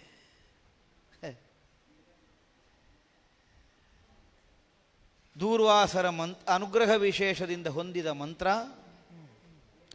ಅದರ ಮೂಲಕವಾಗಿ ಆವಾಹಿಸಿದ ದೇವತೆಗಳಿಂದ ಹೊಂದಬಹುದಾದ ಸಂತಾನ, ಇದರ ಕಾರಣದಿಂದ ನಮ್ಮಮ್ಮ ಬಸಿರಾಗಿದ್ದು ವರ್ಷವೆರಡು ಕಳೆದರು ಪ್ರಸವಿಸದೇ ಇರುವಂತಹ ಸಂದರ್ಭದಲ್ಲಿ ಧರ್ಮಜನನ್ನು ಹೆತ್ತಳು ಅನ್ನುವಂತಹ ವರ್ತಮಾನ ಅರಮನೆಗೆ ಬಂದು ಮುಟ್ಟಿ ಹೋಯಿತು. ಯಾವ ತಾಯಿಗೆ ಹತಾಶೆಯಾಗುವುದಿಲ್ಲ ಹೇಳಿ? 9 ತಿಂಗಳಲ್ಲ ಬಸಿರಿಗೆ ಕಳೆದದ್ದು, ವರುಷ 2 ವರ್ಷದಲ್ಲಿಯೂ ಬಸಿರಾದ ತಾನು ಹೆರುವುದಕ್ಕೆ ಸಾಧ್ಯ ಆಗಲಿಲ್ಲ.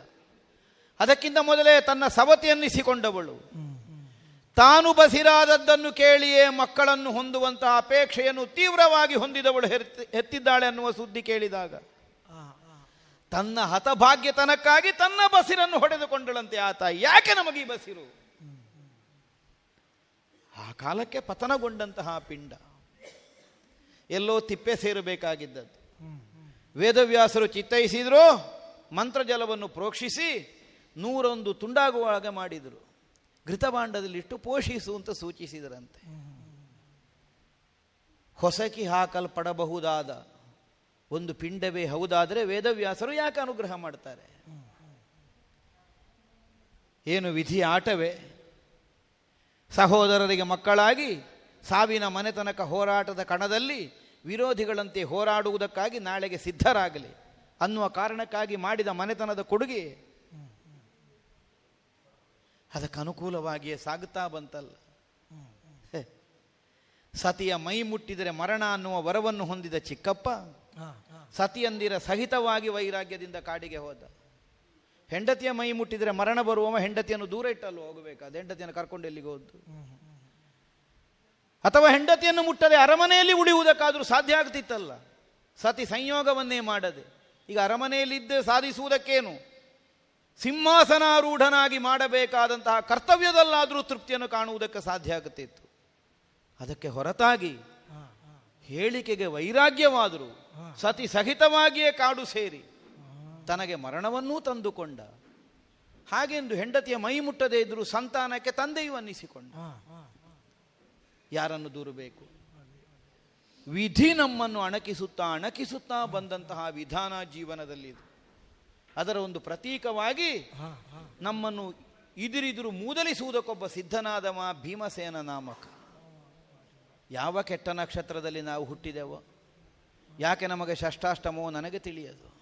ವಿರೋಧಕ್ಕೆ ಕಾರಣ ಕೇಳಿದರೆ ಗೊತ್ತಿಲ್ಲ. ಪಾಂಡವರ ಉತ್ಕರ್ಷ ನನಗೆ ಸಹಿಸುವುದಕ್ಕಾಗಲಿಲ್ಲ. ಅರಸಾಗಿ ಸಿಂಹಾಸನಾರೋಹಣವನ್ನು ಮಾಡಬೇಕಾದ ನನ್ನ ಅರ್ಹತೆಯನ್ನು ಕಸಿದುಕೊಳ್ಳುವುದಕ್ಕಾಗಿ ಬಂದವರು ಅನ್ನುವ ಭಾವದಿಂದಲೇ ನಾನು ಅವರನ್ನು ವಿರೋಧಿಸುತ್ತಾ ಬಂದೆ. ಆದರೆ ಇಂದೀಗ ಯುದ್ಧದಲ್ಲಿ ಎಲ್ಲವನ್ನೂ ಕಳಕೊಂಡಂತಹ ಸ್ಥಿತಿಯಲ್ಲೂ ಅವನಾಡಿದ ನುಡಿಗಳು ಮತ್ತಷ್ಟು ಪುಷ್ಟಿಯನ್ನು ಒದಗಿಸ್ತದೆ. ಏನು ಹೇಳಿದ ಅವ?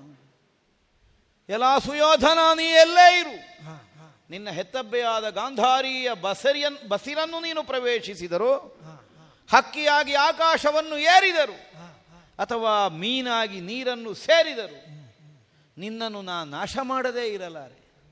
ಅದು ಬಿಡಿ, ಹಕ್ಕಿಯಾಗಿ ಹಾರುವುದೋ ಮೀನಾಗಿ ನೀರಿಗೆ ಇಳಿಯುವುದೋ ಕ್ಷತ್ರಿಯೋಚಿತವಾಗಿ ಬಂದ ನುಡಿಗಳು. ಆದರೆ ಹೆತ್ತಬ್ಬೆಯಾದ ಗಾಂಧಾರಿ ದೇವಿಯ ಬಸಿರನ್ನೇ ನೀ ಪ್ರವೇಶಿಸಿದರು. ಏನು ಈ ವಾಕ್ಯ? ಏನಿದರ ಹಿನ್ನೆಲೆ? ಹಾಗಿದ್ರೆ ಬಸಿರಿಂದ ಹೊರಗೆ ಬಂದ ಮೇಲೆ ಭೀಮನಿಗೂ ಕೌರವನಿಗೂ ವಿರೋಧ ಅಲ್ಲ. ಇದು ದೈವ ಹೇಳಿಸಿದ ವಾಕ್ಯವನ ಬಾಯಿಯಿಂದ. ಗಾಂಧಾರಿ ದೇವಿಯ ಬಸಿರನ್ನೇ ನೀ ಮತ್ತೆ ಸೇರಿದರೂ ಅಲ್ಲಿ ಉಂಟು ಮೂಲ ಬೀಜ. ಯಾವುದು? ಸುಯೋಧನನ ನಾಶ ಭೀಮನ ಸಂಕಲ್ಪ, ಅಥವಾ ಭೀಮನೊಂದಿಗೆ ವಿರೋಧ ಸುಯೋಧನನ ಸಂಕಲ್ಪ. ಇದು ತಾಯ ಬಸಿರಿನಲ್ಲಿ ಸಿದ್ಧವಾದಂತಹ ಬೀಜ. ಈ ಕಾರಣದಿಂದಲೇ ವಿಧಿ ಹೇಳಿಸಿರ್ಬೇಕವನ ಬಾಯಿಯಿಂದ. ತಾಯ ಗರ್ಭವನ್ನು ಹೊಕ್ಕರೂ ಬಿಡುವುದಿಲ್ಲ. ಯಾಕೆಂದ್ರೆ ಮೂಲ ಬೀಜವೇ ಅಲ್ಲಿ ಉಂಟು. ಉಳಿಸಿಕೊಳ್ಳುವುದಕ್ಕೆ ಸಾಧ್ಯ ಆಗಲಿಲ್ಲ. ಅವನೊಂದಿಗೆ ಹೋರಾಡಿ ನನ್ನನ್ನು ನಾನು ಸಂಭಾಳಿಸಿಕೊಳ್ಳುವುದಕ್ಕೆ ಸಾಮರ್ಥ್ಯ ಸಾಕಾಗಲಿಲ್ಲ. ಪರಾಕ್ರಮಾಗ್ನಿಯಿಂದ ಪ್ರಜ್ವಲಿಸುತ್ತಿರುವಂತಹ ಭೀಮಸೇನನಿಗೆ ಅನುಕೂಲವಾಗಿ ಅವನ ಅದೃಷ್ಟದ ವಾಯುವು ಜೊತೆ ಸೇರಿದ್ದರಿಂದ ನಮ್ಮ ಪೌರುಷಾಗ್ನಿಯ ಕಾಂತಿ ತಗ್ಗುತ್ತಾ ಬಂತು. ಬೀಸುತ್ತಿರುವಂತಹ ಅವನ ಗದಾಘಾತದಿಂದ ತಪ್ಪಿಸಿಕೊಳ್ಳುವುದಕ್ಕಾಗಿ ಅಲ್ಲಿಂದ ಅವನ ಕಣ್ಣೊಂಚಿಸಿ ಇತ್ತ ಕಡೆಗೆ ನಾ ಸಾಗಿ ಬಂದರು. ಅವನಾಡುತ್ತಿರುವಂತಹ ವೀರಾವೇಶದ ನುಡಿಗಳು ಮತ್ತಷ್ಟು ನನ್ನನ್ನು ಅಧೀರನನ್ನಾಗಿಸ್ತದೆ. ಎಲ್ಲಿ ಹೋಗಲಿ? ಸ್ವಲ್ಪ ವಿಶ್ರಾಂತಿ ಬೇಕು. ಮುಂದೇನು ಅನ್ನುವುದರ ಕುರಿತಾಗಿ ಯೋಚಿಸುವುದಕ್ಕೆ ನಮಗೆ ಸ್ವಲ್ಪ ಅವಕಾಶ ಸಿದ್ಧವಾಗಬೇಕು. ಮುರಿದು ಮುಕ್ಕುವುದಕ್ಕೆ ಸಿದ್ಧವಾಗಿ ಮೃತ್ಯು ದೇವತೆಯಂತೆ ಮೈ ಮೇಲೆ ಏರಿ ಬರುತ್ತಿರುವ ಭೀಮಸೇನದಿಂದ, ಪಾಂಡವರ ಪಾಳೆಯದಿಂದ ನನ್ನನ್ನು ನಾನು ಉಳಿಸಿಕೊಳ್ಳಬೇಕು ಅಂತಾದರೆ ಅವರ ಅರಿವಿಗೆ ಬಾರದೇ ಇದ್ದ ಯಾವುದಾದರೂ ಒಂದು ಪ್ರದೇಶವನ್ನು ನಾವು ಪ್ರವೇಶಿಸಲೇಬೇಕು. ಪಡುದಿಕ್ಕಿಗೆ ರಣಕ್ಷೇತ್ರದಲ್ಲಿ ಸಾಗುವ ಹಾಗಿಲ್ಲ. ಯಾಕಂದ್ರೆ ಅಲ್ಲಿಗೆ ಹೋದರೆ ಸಿಕ್ಕುವುದು ಪಾಂಡವರ ಶಿಬಿರವೇ. ಕುರುಕ್ಷೇತ್ರದ ಪಶ್ಚಿಮ ವಾಹಿನಿಯಲ್ಲಿ ಬಿಡದಿಯನ್ನು ಮೊದಲೇ ಬಂದು ಸಿದ್ಧ ಮಾಡಿಕೊಂಡವರು. ಯುದ್ಧ ಬೇಡ ಅಂತ ಆಡುತ್ತಿದ್ದ ಪಾಂಡವರು ಯುದ್ಧೋತ್ಸಾಹವನ್ನು ಹೊಂದಿದ್ದಂತಹ ಸುಯೋಧನ ಕೊಟ್ಟ ರಣವೀಳ್ಯವನ್ನು ಕೈಗೊಂಡು ಸುಯೋಧನನಿಗಿಂತ ಮೊದಲೇ ಬಂದು ನಮಗೆ ಯಾವುದು ಒಳ್ಳೆ ಜಾಗ ಅಂತ ನೋಡಿ ಬಿಡಾರ ಮಾಡಿದವರು. ಯುದ್ಧಕ್ಕೆ ಬರಲಿ ಅಂತ ಹೇಳಿದ ನಾವು ಪಾಂಡವರು ಬಂದು ಮುಟ್ಟಿದ ಮೇಲೆ ಹೊರಟದ್ದು. ಯಾಕೆ? ಕೈಗೊಂಡಂತಹ ಉದ್ದೇಶದಲ್ಲಿ ನಮ್ಮನ್ನು ತೀವ್ರವಾಗಿ ತೊಡಗಿಸಿಕೊಳ್ಳುವ ಬುದ್ಧಿ ಇಲ್ಲದೆ ಆದದ್ದಲ್ಲ, ಒಂದೇ ನಿಲುಮೆ ಇದ್ದದ್ದು. ಧರ್ಮರಾಯನ ಸ್ವಭಾವ ಯುದ್ಧ ಬೇಡ, ಕುಟುಂಬದ ಹಿರಿಯರನ್ನು ಬಂಧುಗಳನ್ನು ಕಳಕೊಂಡು ಒದಗಬಹುದಾದ ಸಾಮ್ರಾಜ್ಯ ಬೇಡ. ಅವನ ಈ ಹೇಳಿಕೆಯನ್ನು ಸತ್ಯವೆಂದೇ ಭಾವಿಸಿದ್ದರಿಂದ ಆದ ವಿಳಂಬ. ರಣವೀಳ್ಯ ಕೊಟ್ಟರೂ ಅವರು ಯುದ್ಧಕ್ಕೆ ಬರುವುದಿಲ್ಲ. ಯಾಕೆ? ಧರ್ಮರಾಯನನ್ನು ಬದಲಿಸಲಿಕ್ಕೆ ಯಾರಿಂದಲೂ ಸಾಧ್ಯ ಆಗುವುದಿಲ್ಲ. ಭೀಮಾರ್ಜುನನ ಕುಲ ಸಹದೇವರಿಂದಲೋ ಪಾಂಚಾಲೆಯಿಂದಲೋ ಸಾಧ್ಯ ಆಗುವುದಿಲ್ಲ. ಕೃಷ್ಣನ ಮಾತಿಗಾದರೂ ಶಾಂತಿಯೇ ಪ್ರಧಾನ ಅನ್ನುವ ಹಾಗೆ ಮರುವಚನವನ್ನು ನುಡಿಯುವಂತಹ ಧರ್ಮಜನನ್ನು ನಾ ಕೇಳಿದವ. ಆದ್ದರಿಂದ ಅವರು ಯುದ್ಧಕ್ಕೆ ಬರುವುದಿಲ್ಲ. ಆದರೆ ಬದಲಾಗಿ ಯುದ್ಧಕ್ಕೆ ಬಂದರು ಅಂತಾದರೆ ಅದೇ ಕೇವಲ ಸುಯೋಧನ ಕಾರಣವಾಗಿ ನಡೆದ ಸಂಗರ ಅಲ್ಲ ಇದು ಅನ್ನುವುದಕ್ಕೆಲ್ಲ ನಮಗೆ ಆಧಾರಗಳು ಸಿಕ್ಕುವುದು ಈ ಹಿನ್ನೆಲೆಯಲ್ಲಿ.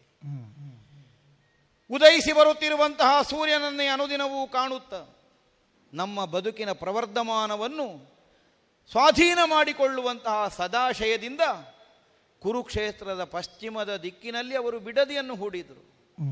ನಮಗುಳಿದದ್ದು ಮತ್ತೆಂಥದ್ದು? ಪೂರ್ವ ದಿಕ್ಕಿನ ಬಿಡಾರವೇ. ಸದಾ ಕಾಲ ಅಸ್ತಮಿಸುವ ಸೂರ್ಯನನ್ನು ಕಾಣುವುದಷ್ಟೇ ನಮಗೆ ಬದುಕಿಗೆ ಸಿಕ್ಕಿದ ಪ್ರಾಪ್ತಿ. ನಾವು ಅಸ್ತಂಗತರಾಗುತ್ತಾ ಹೋದೆವು, ಅವರು ಪ್ರವರ್ಧಮಾನರಾಗುತ್ತಾ ಬಂದರು. ಹಾಗಾಗಿ ಇಲ್ಲ, ಪಡುದಿಕ್ಕಿಗೆ ಹೋಗುವುದಕ್ಕಿಲ್ಲ. ನಮಗೆ ಬದುಕಿನಲ್ಲಿ ನಷ್ಟ ಬರಲಿ, ಕಷ್ಟ ಬದಗಲಿ, ನಮಗೆ ಪ್ರಾಪ್ತಿಸಿದ ದಿಕ್ಕೇ ನಮಗೆ ಕೊನೆಯ ದಿಕ್ಕು. ಈ ನಿರ್ಣಯದಿಂದ ಇಂದ್ರ ದಿಶಾಮುಖನಾಗಿ ಸಾಗುತ್ತಾ ನಮ್ಮ ಬಿಡದಿಯ ಸೀಮೆಯನ್ನು ಉತ್ತರಿಸಿ ಮುಂದಕ್ಕೆ ಹೋಗಬೇಕು. ಆದರೆ ಯೋಚಿಸುವಾಗ ಮನಸ್ಸಿಗೆ ಬೇಸರ ಆಗುತ್ತೆ. ಪೀಳಲೇನದಾಗ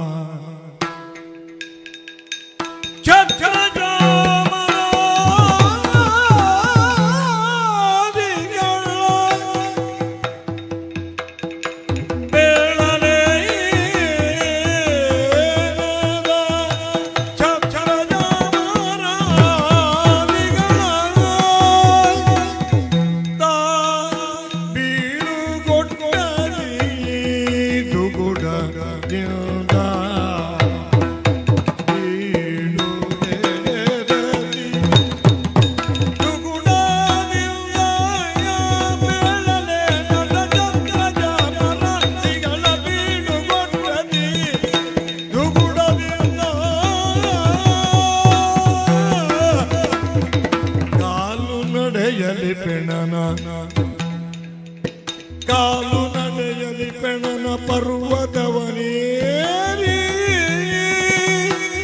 ಇಳಿಯುವುದ. ಕಾಲು ನಡೆಯಲಿ ಪೆಣನ ಪರ್ವತವನೇರಿ ಆಲೋಗಗಳನ್ನು ನಡೆ ತಂದು ಬಿಡಲೇನದ.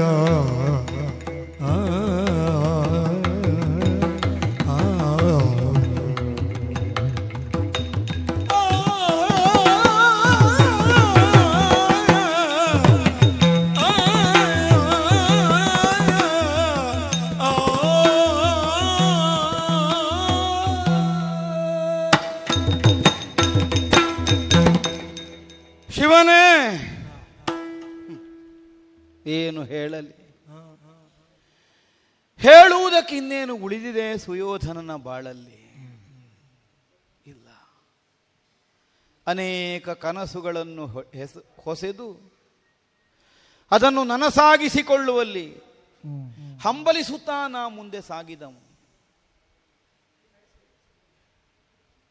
ದೈವಾಯತ್ತವಾಗಿ ನನಗೊಲಗಿ ಬಂದಂತಹ ಸೌಭಾಗ್ಯವನ್ನು ಅಲ್ಲಗಳೆಯುವುದಕ್ಕಿಲ್ಲ. ರಾಜ್ಯಾಭಿಷೇಚನವನ್ನು ಹೊಂದದೇ ಇದ್ದರೇನು? ನೆತ್ತಿಯ ಮೇಲೆ ಮುತ್ತಿನ ಕಿರೀಟವನ್ನು ಹಿರಿಯರು ಆಶೀರ್ವಾದದ ಮೂಲಕವಾಗಿ ಎತ್ತಿ ಇರಿಸದೇ ಹೋದರೇನು? ತನ್ನ ವಿಕ್ರಮದಿಂದ ಮೃಗರಾಜನೆಂದು ಗುರುತಿಸುವ ಸಿಂಹದಂತೆ ಜನ್ಮತಃ ಸಿದ್ಧವಾದಂತಹ ವರ್ಚಸ್ಸಿನಿಂದ ಅಥವಾ ನನ್ನ ಜನ್ಮ ಕಾರಣದ ಹಿನ್ನೆಲೆಯಲ್ಲಿರುವಂತಹ ಆಶಯದಿಂದ ಸಾರ್ವಭೌಮನಂತೆಯೇ ಈ ಹಸ್ತಿನಾವತಿಯಲ್ಲಿ ನಾ ಬದುಕುತ್ತಾ ಬಂದಮ್ಮ. ಈಗಲೂ ಕಣ್ಣಿಗೆ ಹಸಿ ಹಸಿಯಾಗಿ ಕಾಣುತ್ತಾ ಇದೆ. ಒಂದು ದಿನವೂ ಎಳೆಯ ಮಗುವೆಂದು ನನ್ನನ್ನು ನಡೆಸಿಕೊಂಡ ಮಂದಿಗಳಿಲ್ಲ ಹಸ್ತಿನಾವತಿಯಲ್ಲಿ.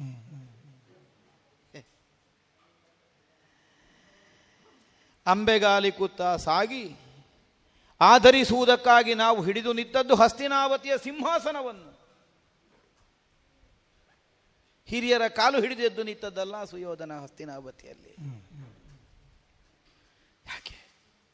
ಸಿಂಹಾಸನದ ಕುರಿತಾಗಿ ನಾ ಹುಟ್ಟುವ ಸಂಕಲ್ಪದಲ್ಲೇ ಹಿರಿಯರಲ್ಲಿದ್ದಂತಹ ತೀವ್ರವಾದ ಅಪೇಕ್ಷೆ, ಅದೇ ಬುದ್ಧಿ ನನ್ನಲ್ಲಿ ಜಾಗೃತವಾಗುವ ಹಾಗೆ ಮಾಡಿದ್ದಿರಬೇಕು.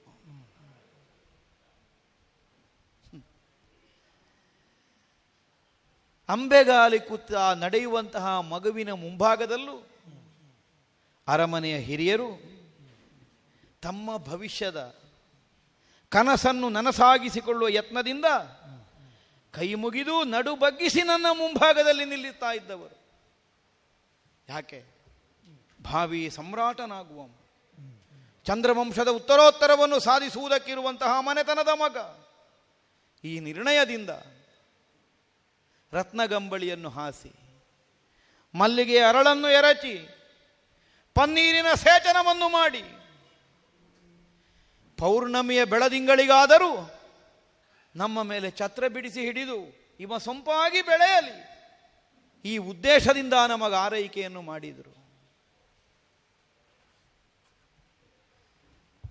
ಎಡಬಲದಲ್ಲಿ ಜನ, ಹಿಂದೆ ಮುಂದೆ ಆಳುಗಳು, ಮನಸ್ಸಿನಲ್ಲಿ ಸಂಕಲ್ಪಿಸಿದ್ದನ್ನು ಸಾಕಾರಕ್ಕೆ ತಂದೊದಗಿಸಬಲ್ಲ ಸ್ವಯಂ ಸ್ಫೂರ್ತಿಯಿಂದ ಒದಗುವ ಸೇವಕರು. ಒಂದೇ ಎರಡೇ ಅಷ್ಟ ಸೌಭಾಗ್ಯಗಳಲ್ಲಿ ಯಾವ ಕೊರತೆಯೂ ಇಲ್ಲದಂತೆ ಸುಖ ಸಾಮ್ರಾಜ್ಯದ ಕಲ್ಪನೆಯನ್ನು ಕಣ್ಣಲ್ಲಿ ಕಾಣುತ್ತಾ ಎಳವೆಯಿಂದಲೇ ಬದುಕುವುದಕ್ಕೆ ಸಕಲ ಸನ್ನಾಹಗಳನ್ನು ಒದಗಿಸಿಕೊಟ್ಟ ಹಸ್ತಿನಾವತಿಯ ಹಿರಿಯರು. ಕನಸು ಕಟ್ಟಿಕೊಂಡ್ರೆ ತಪ್ಪ. ನಾಳೆ ನಾ ಸಮ್ರಾಟನಾಗುತ್ತೇನೆ, ಎಲ್ಲರನ್ನು ಆಳುವಂತಹ ಒಂದು ಸೌಭಾಗ್ಯ ಸಿದ್ಧವಾಗುತ್ತದೆ. ಈ ಯೋಜನೆಗಳು ನನ್ನಲ್ಲಿ ಮೇಳೈಸಿದರೆ ತಪ್ಪೆ. ವಾತಾವರಣವೇ ಆಗಿದ್ದದ್ದು. ಅದೆಲ್ಲದರ ಸುಖವನ್ನು ಅನುಭವಿಸುತ್ತಾ ಬದುಕಿದ ನಾನು ಇಂದೀಗ ಎಲ್ಲಿಗೆ ಬಂದು ಮುಟ್ಟಿದೆ? ಬೀಳುಗೊಂಡುದು ಛತ್ರ ಚಾಮರಾದಿಗಳು. ನಮ್ಮ ನಡೆಗೆಡದಂತೆ ನಡೆಮಡಿಯನ್ನು ಹಾಸುವಂತಹ ಮಂದಿಗಳಿಲ್ಲ ಈ ಕುರುಭೂಮಿಯಲ್ಲಿ. ಬಿಸಿಲಿನ ಜಳಕ್ಕೆ ಮುಖದ ಕಾಂತಿ ಕಂದದಂತೆ ಶುಶ್ರೂಷಾಪರವಾಗಿ ಕಾಣಬಹುದಾದ ಅನುಕೂಲವನ್ನು ಒದಗಿಸಿಕೊಡಬಲ್ಲಂತಹ ಸೇವಕರಿಲ್ಲ ನನ್ನ ಎಡಬಲಗಳಲ್ಲಿ. ಸಾಗುತ್ತಿರುವ ಕಾಲದಲ್ಲಿ ಪರಿಶ್ರಮದಿಂದ ಒದಗಬಹುದಾದ ಜಿನುಗಬಹುದಾದ ಬೆವರಿಗೆ ಕಾರಣವಾಗದಂತೆ ಹದವಾಗಿ ಚಾಮರ ಸೇವೆಯನ್ನು ಮಾಡುವುದಕ್ಕೆ ಸುಲಲಿತವಾದ ಕರಗಳನ್ನು ಹೊಂದಿದ ಮಂದಿಗಳಿಲ್ಲ ನನ್ನೊಂದಿಗೆ. ಕಟ್ಟಿಗೆ ಚಾಮರ ಹಿಡಿಯಲಿಕ್ಕೂ ಜನ ಇಲ್ಲದೆ ಇದ್ದಷ್ಟು ದಾರಿದ್ರ್ಯಕ್ಕೆ ನಾ ಬಂದಿದ್ದೇನೆ ಅಂತ ಅರ್ಥ ಅಲ್ಲ. ಬೀಳುಗೊಂಡುದು ಇಲ್ಲದೇ ಆದದ್ದು ಅನ್ನುವುದಕ್ಕಿಂತಲೂ ಇಲ್ಲ ಅಂತ ನಾವೇ ಮಾಡಿಕೊಂಡದ್ದು ಈ ಕ್ಷಣಕ್ಕೆ. ಯಾಕೆ? ಅರಸೊತ್ತಿಗೆ ರಾಜಸೌಲಭ್ಯ, ಸುಖೋಪಭೋಗವಾದ ಜೀವನ, ಇದರ ಮಧ್ಯದಲ್ಲೇ ನಾ ಕಳೆದು ಹೋದೆ. ಒಂದು ಕ್ಷಣ ಅದಕ್ಕಿಂತ ಭಿನ್ನವಾಗಿ ಬೇರೆಯಾಗಿ ನಿತ್ತ ಸುಯೋಧನನನ್ನು ಈ ಪ್ರಪಂಚದಲ್ಲಿ ಕಂಡ ಕಣ್ಣುಗಳಿಲ್ಲ. ಅದರ ಸಹಿತವಾಗಿ ಗುರುತಿಸಲ್ಪಟ್ಟ ಸುಯೋಧನನನ್ನು ಕಂಡ ಕಣ್ಣುಗಳು ಮಾತ್ರ ಇರುವುದು ಈ ಪ್ರಪಂಚದಲ್ಲಿ ಇಷ್ಟರವರೆಗೆ. ನಮಗೂ ಏನಾಯಿತು? ರಾಜಕಾರಣದ ಪರಿವೇಶದಿಂದ ಒಂದು ಆತ್ಮಾನಂದವನ್ನು ಅನುಭವಿಸುವ ಅವಕಾಶವೂ ತಪ್ಪಿಹೋಯಿತು. ಮಾನವನಿಗೆ ಎಷ್ಟೇ ಸಾರ್ವಜನಿಕವಾದ ಬದ್ಧತೆಗಳಿರಲಿ, ಅವನಿಗೂ ಒಂದು ಅಂತರಂಗ ಅನ್ನುವುದು ಬೇಕು. ಅವನಿಗೂ ಒಂದು ವೈಯಕ್ತಿಕವಾದ ಚಿಂತನೆ ಅಂತ ಜೀವನದಲ್ಲಿ ಬೇಕು. ಅದಿಲ್ಲದೇ ಇದ್ದವನಿಗೆ ಜೀವನವನ್ನು ಸರಿಯಾಗಿ ಅನುಭವಿಸುವುದಕ್ಕೆ ಅವಕಾಶವೇ ಇಲ್ಲದೆ ಹೋಗುತ್ತದೆ. ಛತ್ರ ಚಾಮರಾದಿಗಳ ಬಳಸಿನೊಂದಿಗೆ ನಾನೀಗ ಸಾಗಿದರೆ ಏನಾಗುತ್ತದೆ? ನನ್ನ ಕುರಿತಾಗಿ ತಿಳಿದ ಪಾಂಡವರಿಗೆ ನನ್ನನ್ನು ಗುರುತಿಸುವುದಕ್ಕೂ ಸುಲಭ ಆಗುತ್ತದೆ. ಓ ಅಲ್ಲೇ ಛತ್ರ ಹೋಗುತ್ತದೋ, ಅಲ್ಲೇ ಚಾಮರ ಬೀಸುವುದು ಕಾಣುತ್ತದೋ? ಸುಯೋಧನ ಸಾಗುತ್ತಾ ಇದ್ದಾನೆ. ಇಲ್ಲ, ಅವರು ನನ್ನನ್ನು ಗುರುತಿಸದೇ ಇರುವಲ್ಲಿಯೂ ಅದರಿಂದ ಹೊರತಾಗಿ ನಾ ಮುಂದುವರಿಯಬೇಕು. ಯಾಕಂದರೆ ನನ್ನನ್ನು ವಿರೋಧಿಸುತ್ತಾ ಬಂದ ಭೀಮನಿಗೋ ಪಾಂಡವರಿಗೋ ನಮ್ಮ ಸೌಭಾಗ್ಯದ ಕುರಿತಾಗಿ ಸರಿಯಾದ ತಿಳುವಳಿಕೆ ಉಂಟು. ಅದಿಲ್ಲವೋ ಸುಯೋಧನ ಅಲ್ಲಿಲ್ಲ. ಅದು ಕಾಣುತ್ತದೋ ಅದರ ನೆರಳಲ್ಲಿ ಸುಯೋಧನ ಇದ್ದಾನೆ. ಇಷ್ಟನ್ನು ಗುರುತಿಸಲಿಕ್ಕೆ ಅವರ ಮತಿ ಓಡುತ್ತದೆ. ಹಾಗಾಗಿ ಅದು ಬೇಡ ಅನ್ನುವುದು ಒಂದು ಕಾರಣ. ಇನ್ನೊಂದು, ರಾಜಕಾರಣದ ಯಾವ ಪರಿವೇಶವೂ ಬೇಡ. ಎಲ್ಲಕ್ಕಿಂತ ಹೊರತಾಗಿ ಹಸ್ತಿನಾವತಿಯ ಉತ್ತರಾಧಿಕಾರಿಯಾಗಿ ಅಲ್ಲ, ಹಸ್ತಿನಾವತಿಯ ಭಾವಿ ಸಿಂಹಾಸನವನ್ನು ಅಲಂಕರಿಸುವ ಸಮ್ರಾಟ ನಾನು ಅನ್ನುವಂತಹ ಭಾವದಿಂದಲ್ಲ, ಒಬ್ಬಾಕೆ ಹೆಣ್ಣು ಹೆತ್ತ ಒಬ್ಬ ಸಾಮಾನ್ಯ ಮಗನಾಗಿ ಒಂದು ಕ್ಷಣವಾದರೂ ನನ್ನ ಅಂತರಂಗದ ಶೋಧನೆಗೆ ಒಂದು ಅವಕಾಶ ಸಿದ್ಧವಾಗಲಿ. ಈ ಕಾರಣಕ್ಕಾಗಿ ಎಲ್ಲವನ್ನೂ ಬಿಟ್ಟುಕೊಟ್ಟು ಕಾಲ್ನಡಿಗೆಯಲ್ಲಿ ನಾನು ಈ ರಣಕ್ಷೇತ್ರದಲ್ಲಿ ಸಾಗುತ್ತಾ ಬಂದೆ. ಮುರಿದು ಬಿದ್ದಂತಹ ಕಣೆಗಳೇ ಮುಳ್ಳಿನಂತೆ ಕಾಲಿಗೆ ಚುಚ್ಚುತ್ತದೆ. ಹರಿದ ರಕ್ತದ ಪ್ರವಾಹ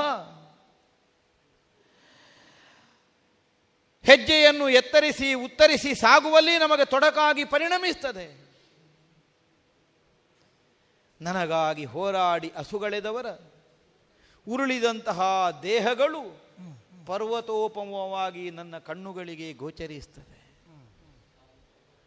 ಪರ್ವತದಷ್ಟು ಎತ್ತರ ಬಿದ್ದಿದೆ ಅನ್ನುವ ಕಾರಣಕ್ಕಲ್ಲ, ಅದನ್ನು ಉತ್ತರಿಸಲಾರದ, ಅದನ್ನು ಹತ್ತಿಕ್ಕಿ ಮುಂದೆ ಸಾಗಲಾರದೇ ಇದ್ದ ಒಂದು ಭಾವನಾತ್ಮಕವಾದ ಸಂಬಂಧವನ್ನು ನನಗದು ಉಂಟು ಮಾಡಿಕೊಡ್ತದೆ. ಏನು ಸತಿ ಸುತರು ಸಂಸಾರ ಅನ್ನುವ ಸಂಬಂಧಕ್ಕಿಂತ ಹೊರತಾದವರ, ಬದುಕುವುದೇ ಬೇಡ ಅನ್ನುವಂತಹ ವೈರಾಗ್ಯಕ್ಕೆ ಕಾಲಿಟ್ಟವರ. ನಾಳೆ ಹಸ್ತಿನಾವತಿಯನ್ನು ಕೌರವರ ಆಳ್ಳಿ ಪಾಂಡವರ ಆಳ್ಳಿ, ತಮ್ಮ ಮನೆಯ ಸೌಭಾಗ್ಯಕ್ಕೆ ಏನಾದರೂ ಲಾಭವಾಗುತ್ತದೆ ಅನ್ನುವಂತಹ ನಿರೀಕ್ಷೆಯಿಂದ ಬಂದವರು ಅಲ್ಲ. ಕೇವಲ ಒಂದು ಮಿತ್ರತ್ವದ ಭಾವ, ಇನ್ನಾವುದೋ ಒಂದು ರಕ್ತ ಸಂಬಂಧದ ಹಿನ್ನೆಲೆ, ಕ್ಷತ್ರಿಯೋಚಿತವಾದಂತಹ ಪಂಥದ ಹಿನ್ನೆಲೆ, ಇದರ ಮೂಲಕವಾಗಿ ಸಮರ ಕ್ಷೇತ್ರದಲ್ಲಿ ಪಾಂಡವರಾಗಲಿ ಕೌರವರಾಗಲಿ ಯಾರು ಬೇಕಾದರೂ ಗೆಲ್ಲಲಿ, ನಮ್ಮ ಪ್ರಾಮಾಣಿಕವಾದ ದುಡಿಮೆಯನ್ನು ಕ್ಷತ್ರಿಯೋಚಿತವಾಗಿ ಒದಗಿಸಿಕೊಡ್ತೇವೆ ಅನ್ನುವಂತಹ ಭಾವದಿಂದ ಬಂದು ಹೋರಾಡಿ ನನಗಾಗಿ ಅಸುಗಳೆದವರು ಹೇಗೆ ಇವರನ್ನು ದಾಟಿ ನಾ ಮುಂದೆ ಹೋಗುವುದಕ್ಕಾದೀತು? ಹೇಗೆ ನನಗೆ ದಾಟಿ ಮುಂದೆ ಹೋಗುವುದಕ್ಕಾದೀತು? ಅದು ಪರ್ವತದಂತೆ ನಮ್ಮ ಕಣ್ಣುಗಳಿಗೆ ಭಾಸವಾದದ್ದು. ಎತ್ತರಿಸಿ ಮುಂದಿಡ್ಲಿಕ್ಕೆ ಮನಸ್ಸಾಗುವುದಿಲ್ಲ. ಪಾದರಕ್ಷೆಯನ್ನು ಹೊಂದಿಲ್ಲದೆ ಇದ್ದ ಸುಯೋಧನ ದರಿದ್ರನಾಗಿ ಎಲ್ಲ ಬರಿಗಾಲಿನಿಂದ ಸಮರ ಕ್ಷೇತ್ರದಲ್ಲಿ ಸಾಗುತ್ತಿರುವುದು. ಯಾವ ಸಂಗ್ರಾಮವನ್ನು ಯಜ್ಞವೆಂದು ಪರಿಭಾವಿಸಿ ನಾ ಮುಂದಾದನೋ, ಯಾವ ರಣಧಾರಿಣಿಯನ್ನು ಯಜ್ಞಕುಂಡ ಅನ್ನುವಂತಹ ಭಾವದಿಂದ ನಾ ಗುರುತಿಸಿದನೋ, ಅದರಲ್ಲಿ ಬರಿಗಾಲಿನಲ್ಲಿಯೇ ಸಾಗಿ ಯಜ್ಞಕುಂಡಕ್ಕೆ ಪ್ರದಕ್ಷಿಣೆ ಮಾಡಿದಂತಹ ಒಂದು ಸೌಖ್ಯವನ್ನು ಅನುಭವಿಸ್ತೇವೆ ಎನ್ನುವಂತಹ ನಿರ್ಣಯದಿಂದ ನಾ ಬರಿಗಾಲಿನಲ್ಲಿ ಹೊರಟನೇ ಹೊರತು ಅನುಭವಿಸುವುದಕ್ಕೆ ಅನುಕೂಲಗಳ ಕೊರತೆ ಆಗಿದೆ ಅನ್ನುವಂತಹ ಕಾರಣದಿಂದಲ್ಲ. ಹೀಗೆ ಒಲ್ಲದ ಮನಸ್ಸಿನಿಂದ ಒದಗಿದ ಸ್ಥಿತಿಯನ್ನು ಯೋಚಿಸುತ್ತಾ ಯೋಚಿಸುತ್ತಾ ಬಹುದೂರ ಸಾಗಿ ಬಂದೆ. ಒಂದು ಕ್ಷಣ ಇಲ್ಲಿ ನಿಂತು ಹಿಂದಿರುಗಿ ನೋಡಿದರೆ ಏನಿದ್ದರೇನು ಪ್ರಯೋಜನ? ಎನಿತು ಬಲವಿರಲು ಮತ್ತೆನಿತು, ಎನಿತು ಬಲವಿರಲು ಮತ್ತೆನಿತು ಸಂಪದವಿರಲು, ಮತ್ತೆನಿತು ಸಂಪದವಿರಲು.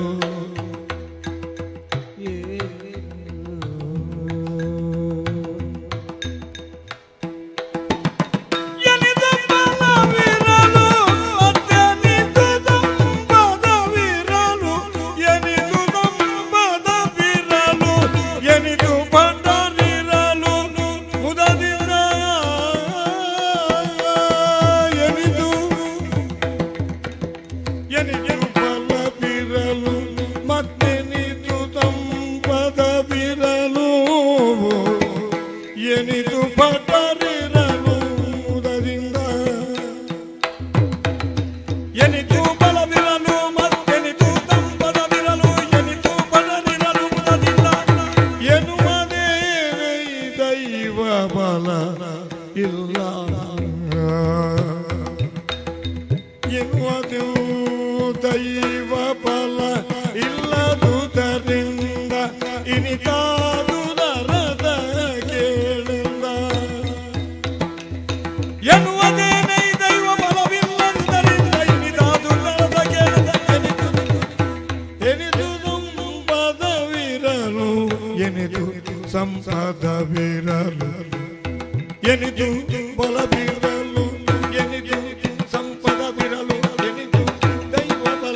ಶಾಶ್ವತವಾದಂತಹ ಬದುಕನ್ನು ಕಂಡ ಸುಯೋಧನ ಎಲ್ಲಿ? ಬದುಕಿನಲ್ಲಿ ಎಲ್ಲವನ್ನೂ ಕಳಕೊಂಡು ಬರಿಗೈಯ ದಾಸನಾಗಿ ನಿಂತ ಸುಯೋಧನ ಎಲ್ಲಿ? ಅಲ್ಲಿಂದ ಇಲ್ಲಿಯ ತನಕದ ಸುದೀರ್ಘವಾದಂತಹ ಜೀವನ ಯಾನಕ್ಕೆ ಒಮ್ಮೆ ನಾವು ಬೆನ್ನು ಹಾಕಿ ಅವಲೋಕಿಸಿದರೆ ಎಲ್ಲವೂ ನಮ್ಮ ಸ್ಮೃತಿಯಲ್ಲಿ ಹಾದು ಹೋಗುವುದಕ್ಕೆ ತೊಡಗಿದೆ. ಶಿವನೇ, ಚೇತರಿಸಿಕೊಳ್ಳಲಾರದೇ ಇದ್ದಂತಹ ಒಂದು ಸೋಲು, ತುಂಬಿಸಿಕೊಳ್ಳುವುದಕ್ಕೆ ಸಾಧ್ಯವಾಗಲಾರದೇ ಇದ್ದಂತಹ ಒಂದು ಬಹುದೊಡ್ಡ ನಷ್ಟ ನಮ್ಮ ಬದುಕಿನಲ್ಲಿ ಹೇಗೆ ಒದಗಿ ಬಂತು? ಸಾಮಾನ್ಯವಾಗಿ ಪರಿಕರಗಳ ಕೊರತೆಯಿಂದಲ್ಲ ಪ್ರಪಂಚದಲ್ಲಿ ಕಾರ್ಯಸಿದ್ಧಿಯೋ ಅಥವಾ ಕಾರ್ಯದಲ್ಲಿ ಅಪಯಶಸ್ಸೋ ಉಂಟಾಗುವುದು. ಸರಿಯಾಗಿ ಅದನ್ನು ವಿನಿಯೋಗಿಸುವಂತಹ ಯೋಜಕತ್ವದ ಕೊರತೆಯಿಂದ ಒದಗಿ ಬರಬಹುದಾದ ಪರಿಣಾಮ. ವಾಡಿಕೆಯಲ್ಲಿ ಮಾತಿಲ್ವ? ಅಕ್ಷರವೆಂದರೆ ಮಂತ್ರಕ್ಕಾಗದೇ ಇದ್ದದ್ದಲ್ಲ, ಮಂತ್ರಕ್ಕಾಗದ ಅಕ್ಷರ ಇಲ್ಲ, ಔಷಧಿಗಾಗದ ಸೊಪ್ಪಿಲ್ಲ, ಪ್ರಯೋಜನಕ್ಕೆ ಬಾರದ ಪುರುಷ ಇಲ್ಲ. ಹಾಗಿದ್ರೆ ಆಗೋ ಕೊರತೆ ಏನು? ಯೋಜಕೋ ತತ್ರ ದುರ್ಲಭ. ಯಾವುದು ಯಾವುದಕ್ಕಾಗ್ತದೆ ಅನ್ನುವುದನ್ನು ಯೋಜಿಸುವಂಥವರು ಕೊರತೆ ಉಳ್ಳದ್ದರಿಂದ, ಯೋಜಿಸುವವರು ಸರಿಯಾಗಿ ಇಲ್ಲದೇ ಇರುವುದರಿಂದ ಎಲ್ಲವೂ ನಿಷ್ಪ್ರಯೋಜಕವಾಗಿ ಪರಿಣಮಿಸ್ತದೆ. ಪಾಂಡವರೊಂದಿಗಿನ ವಿರೋಧ, ಪಾಂಡವರೊಂದಿಗಿನ ಹೋರಾಟವನ್ನು ನಾನು ಕೈಗೊಳ್ಳುವಲ್ಲಿ ನಾನು ಯೋಜಿಸಿದ್ದು ಕಡಿಮೆಯಾಗಿ ಹೋಯಿತೆ. ಇದ್ದ ಪರಿಕರಗಳ ಕೊರತೆ ಅಲ್ಲ. ಹೇಗೆ ಪರಿಕರಗಳ ಕೊರತೆಯಾಗುತ್ತದೆ? ಏನಿತು ಬಲ? ನಮಗೆ ಅಳತೆ ಮಾಡಿ ಮುಗಿಸುವುದಕ್ಕೆ ಸಾಧ್ಯವಿಲ್ಲದೇ ಇದ್ದಷ್ಟು ಬಲ. ಗಣನೆಗೆ 11 ಅಕ್ಷೋಹಿಣಿ ಸೇನೆ, ಇದು ಕೇವಲ ಗಣಿತಕ್ಕೆ ಮಾತ್ರ. ಆದರೆ ಗುಣದಿಂದ ಅವಲೋಕಿಸಿದರೆ ಒಬ್ಬೊಬ್ಬನೂ 1 ಅಕ್ಷೋಹಿಣಿ ಸೇನೆಗಿಂತಲೂ ಅಧಿಕವಾದಂತಹ ಕಾರ್ಯಬಾಹುಳ್ಯವನ್ನು, ಕಾರ್ಯತತ್ಪರತೆಯನ್ನು ಹೊಂದುವ ಸಾಮರ್ಥ್ಯವನ್ನು ಹೊಂದಿದವರು. ತಪ್ಪಿದನೇ ನಾನು. ಅಜ್ಜನಾದಂತಹ ಭೀಷ್ಮಾಚಾರ್ಯರು ಪಾಂಡವ ಪ್ರೀತಿಯನ್ನು ಅಲ್ಲಲ್ಲಿ ಪ್ರಕಟಿಸ್ತಾ ಬಂದವರು. ಆದರೂ ಕೊನೆಯ ಕ್ಷಣದಲ್ಲೂ ಸುಯೋಧನನ ಪಕ್ಷವನ್ನು ತೊರೆಯದೇ ಹೋರಾಟಕ್ಕೆ ಮುಂದಾಗುವುದಕ್ಕೆ ಸಿದ್ಧರಾದವರು. ಅವರನ್ನು ಸೇನಾಧಿಪತಿಗಳನ್ನಾಗಿ ಮುಂದಿರಿಸಿಕೊಂಡು ಪಾಂಡವರ ನಾಶ ಮಾಡ್ತೇನೆ, ಈ ಸಂಕಲ್ಪವನ್ನು ನಾ ಹೊಂದುವಲ್ಲಿ ಕಾರಣವಾದದ್ದು ಅವರಲ್ಲಿರುವಂತಹ ವಿಕ್ರಮಾತಿಶಯ ಒಂದೇ ಅಲ್ಲ, ನಮ್ಮ ಅಂತರಂಗದ ಬಯಕೆಯೇ ಬೇರೆ ಇತ್ತು. ಇಚ್ಛಾಮರಣಿಗಳಾದಂತಹ ಭೀಷ್ಮಾಚಾರ್ಯರು ಯುದ್ಧದಲ್ಲಿ ಅಜೇಯರಾಗಿ ಸ್ಥಾಪಿತರಾಗುತ್ತಾರೆ ಅನ್ನುವ ಕಾರಣಕ್ಕಲ್ಲ ಅವರ ಸೇನಾಧಿಪತ್ಯತ್ವ ನನಗೆ ಬೇಕಾದದ್ದು. ಒಂದೇ ಕಾರಣಕ್ಕೆ, ಪಾಂಡವ ಪ್ರೀತಿಯನ್ನು ಸದಾಕಾಲ ಕಾಣಿಸುತ್ತಾ ಬಂದಂತಹ ಮಹಾನುಭಾವ, ಪಾಂಡವ ವಿರೋಧದಿಂದಲೇ ನಾ ಕೈಗೊಂಡಂತಹ ಯುದ್ಧ, ಆ ಯುದ್ಧಕ್ಕೆ ಪ್ರಥಮ ಸೇನಾಧಿಪತಿಯೇ ಅಜ್ಜ ಭೀಷ್ಮಾಚಾರ್ಯರು. ಪಾಂಡವರು ಧೃತಿಗೆಡ್ಲಿಕ್ಕೆ ಇದಕ್ಕಿಂತ ದೊಡ್ಡ ವ್ಯವಸ್ಥೆ ಬೇಡ ಮತ್ತೆ ಪ್ರಪಂಚದಲ್ಲಿ. ಯಾರು ತಮ್ಮನ್ನು ಸಂರಕ್ಷಿಸುವುದಕ್ಕಾಗಿ ತಾವು ಸೋತ ಕಾಲದಲ್ಲೆಲ್ಲ ಔದಾರ್ಯದಿಂದ ಕರೆ ಕೊಟ್ಟು ದಯಾಭಾವದಿಂದ ನಮಗಿತ್ತು ಸತ್ಕರಿಸಿದರೋ ಅವರೇ ಇಂದು ವಿರೋಧಿಗಳಾಗಿ ಧನುಷ್ಪಾಣಿಗಳಾಗಿ ನಿಂತಿದ್ದಾರೆ. ಈ ವರ್ತಮಾನ ತಿಳಿದರೆ ಪಾಂಡವರ ಮೈಯಲ್ಲಿ ನಡುಕ ಹುಟ್ಟುತ್ತದೆ. ಅವರ ಯುದ್ಧಾಪೇಕ್ಷೆಯಿಂದ ಅವರು ಹೊರಗಾಗುತ್ತಾರೆ ಅಂತ ನಾ ಭಾವಿಸಿದ್ದೆ. ಇಲ್ಲ, ನನ್ನ ಯೋಜನೆ ಫಲಿಸಲೇ ಇಲ್ಲ. ಅಜ್ಜ ಭೀಷ್ಮಾಚಾರ್ಯರಲ್ಲಾದರೂ ಹೋರಾಡುವುದಕ್ಕೆ ಸಿದ್ಧರಾದರು ಪಾಂಡವರು, ಸಿದ್ಧರಾದರು. ತೋರಿಕೆಗೆ ಒಮ್ಮೆ ಯುದ್ಧ ಭೂಮಿಯಲ್ಲಿ ಸೇನಾಧಿಪತಿಗಳಾದಂತಹ ಭೀಷ್ಮರ ಕಾಲಿಗೂ ಎರಗಿದ್ದ ಧರ್ಮಜ, ದ್ರೋಣರ ಕಾಲಿಗೋ ಶಲ್ಯರ ಕಾಲಿಗೋ ನಮ್ಮ ಪಕ್ಷದಲ್ಲಿರುವ ಹಿರಿಯರ ಕಾಲುಗಳಿಗೆಲ್ಲ ಮಣಿದು ಯುದ್ಧ ಮಾಡುವುದಕ್ಕೆ ಅಪ್ಪಣೆ ಕೊಡಿ ಅಂತ ಯಾಚಿಸಿದ್ದ. ಅದು ವ್ಯಾವಹಾರಿಕವಾದಂತಹ ಒಂದು ಬದ್ಧತೆ ಮಾತ್ರ. ಅಂತರಂಗದಲ್ಲಿ ಹೊಡೆಯುವುದಕ್ಕೆ ಸಿದ್ಧರಾಗಿ ಅಲ್ವ ಬಂದದ್ದು. ಇವರಿಗೆ ನೀ ನಮ್ಮಲ್ಲಿ ಯುದ್ಧ ಮಾಡುವುದು ಅಂತ ಕೇಳಿದರೆ ಮಾಡದೆ ಹಿಂದೆ ಹೋಗ್ತಿದ್ದು. ನಾವು ಮಾಡುವ ಸಿದ್ಧತೆಯಿಂದಲೇ ಬಂದದ್ದು. ಹಾಗಿದ್ರೆ ಇದು ವ್ಯಾವಹಾರಿಕ. ಲೋಕಮುಖದ ಅನುಕಂಪವನ್ನು ಸಂಪಾದಿಸುವುದಕ್ಕೆ ಯಾಕೆ?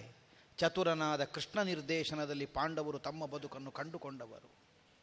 ಪಾಂಡವರನ್ನು ಅಪರಾಧಿಗಳನ್ನಾಗಿಯೋ ಪಾಂಡವರನ್ನು ಅನುಕಂಪರಹಿತರಾಗಿಯೋ ಈ ಪ್ರಪಂಚದಲ್ಲಿ ಇರುವುದಕ್ಕೆ ಯಾವ ಕಾಲಕ್ಕೂ ಅವ ಆಸ್ಪದವನ್ನು ಕೊಡುವುದಿಲ್ಲ.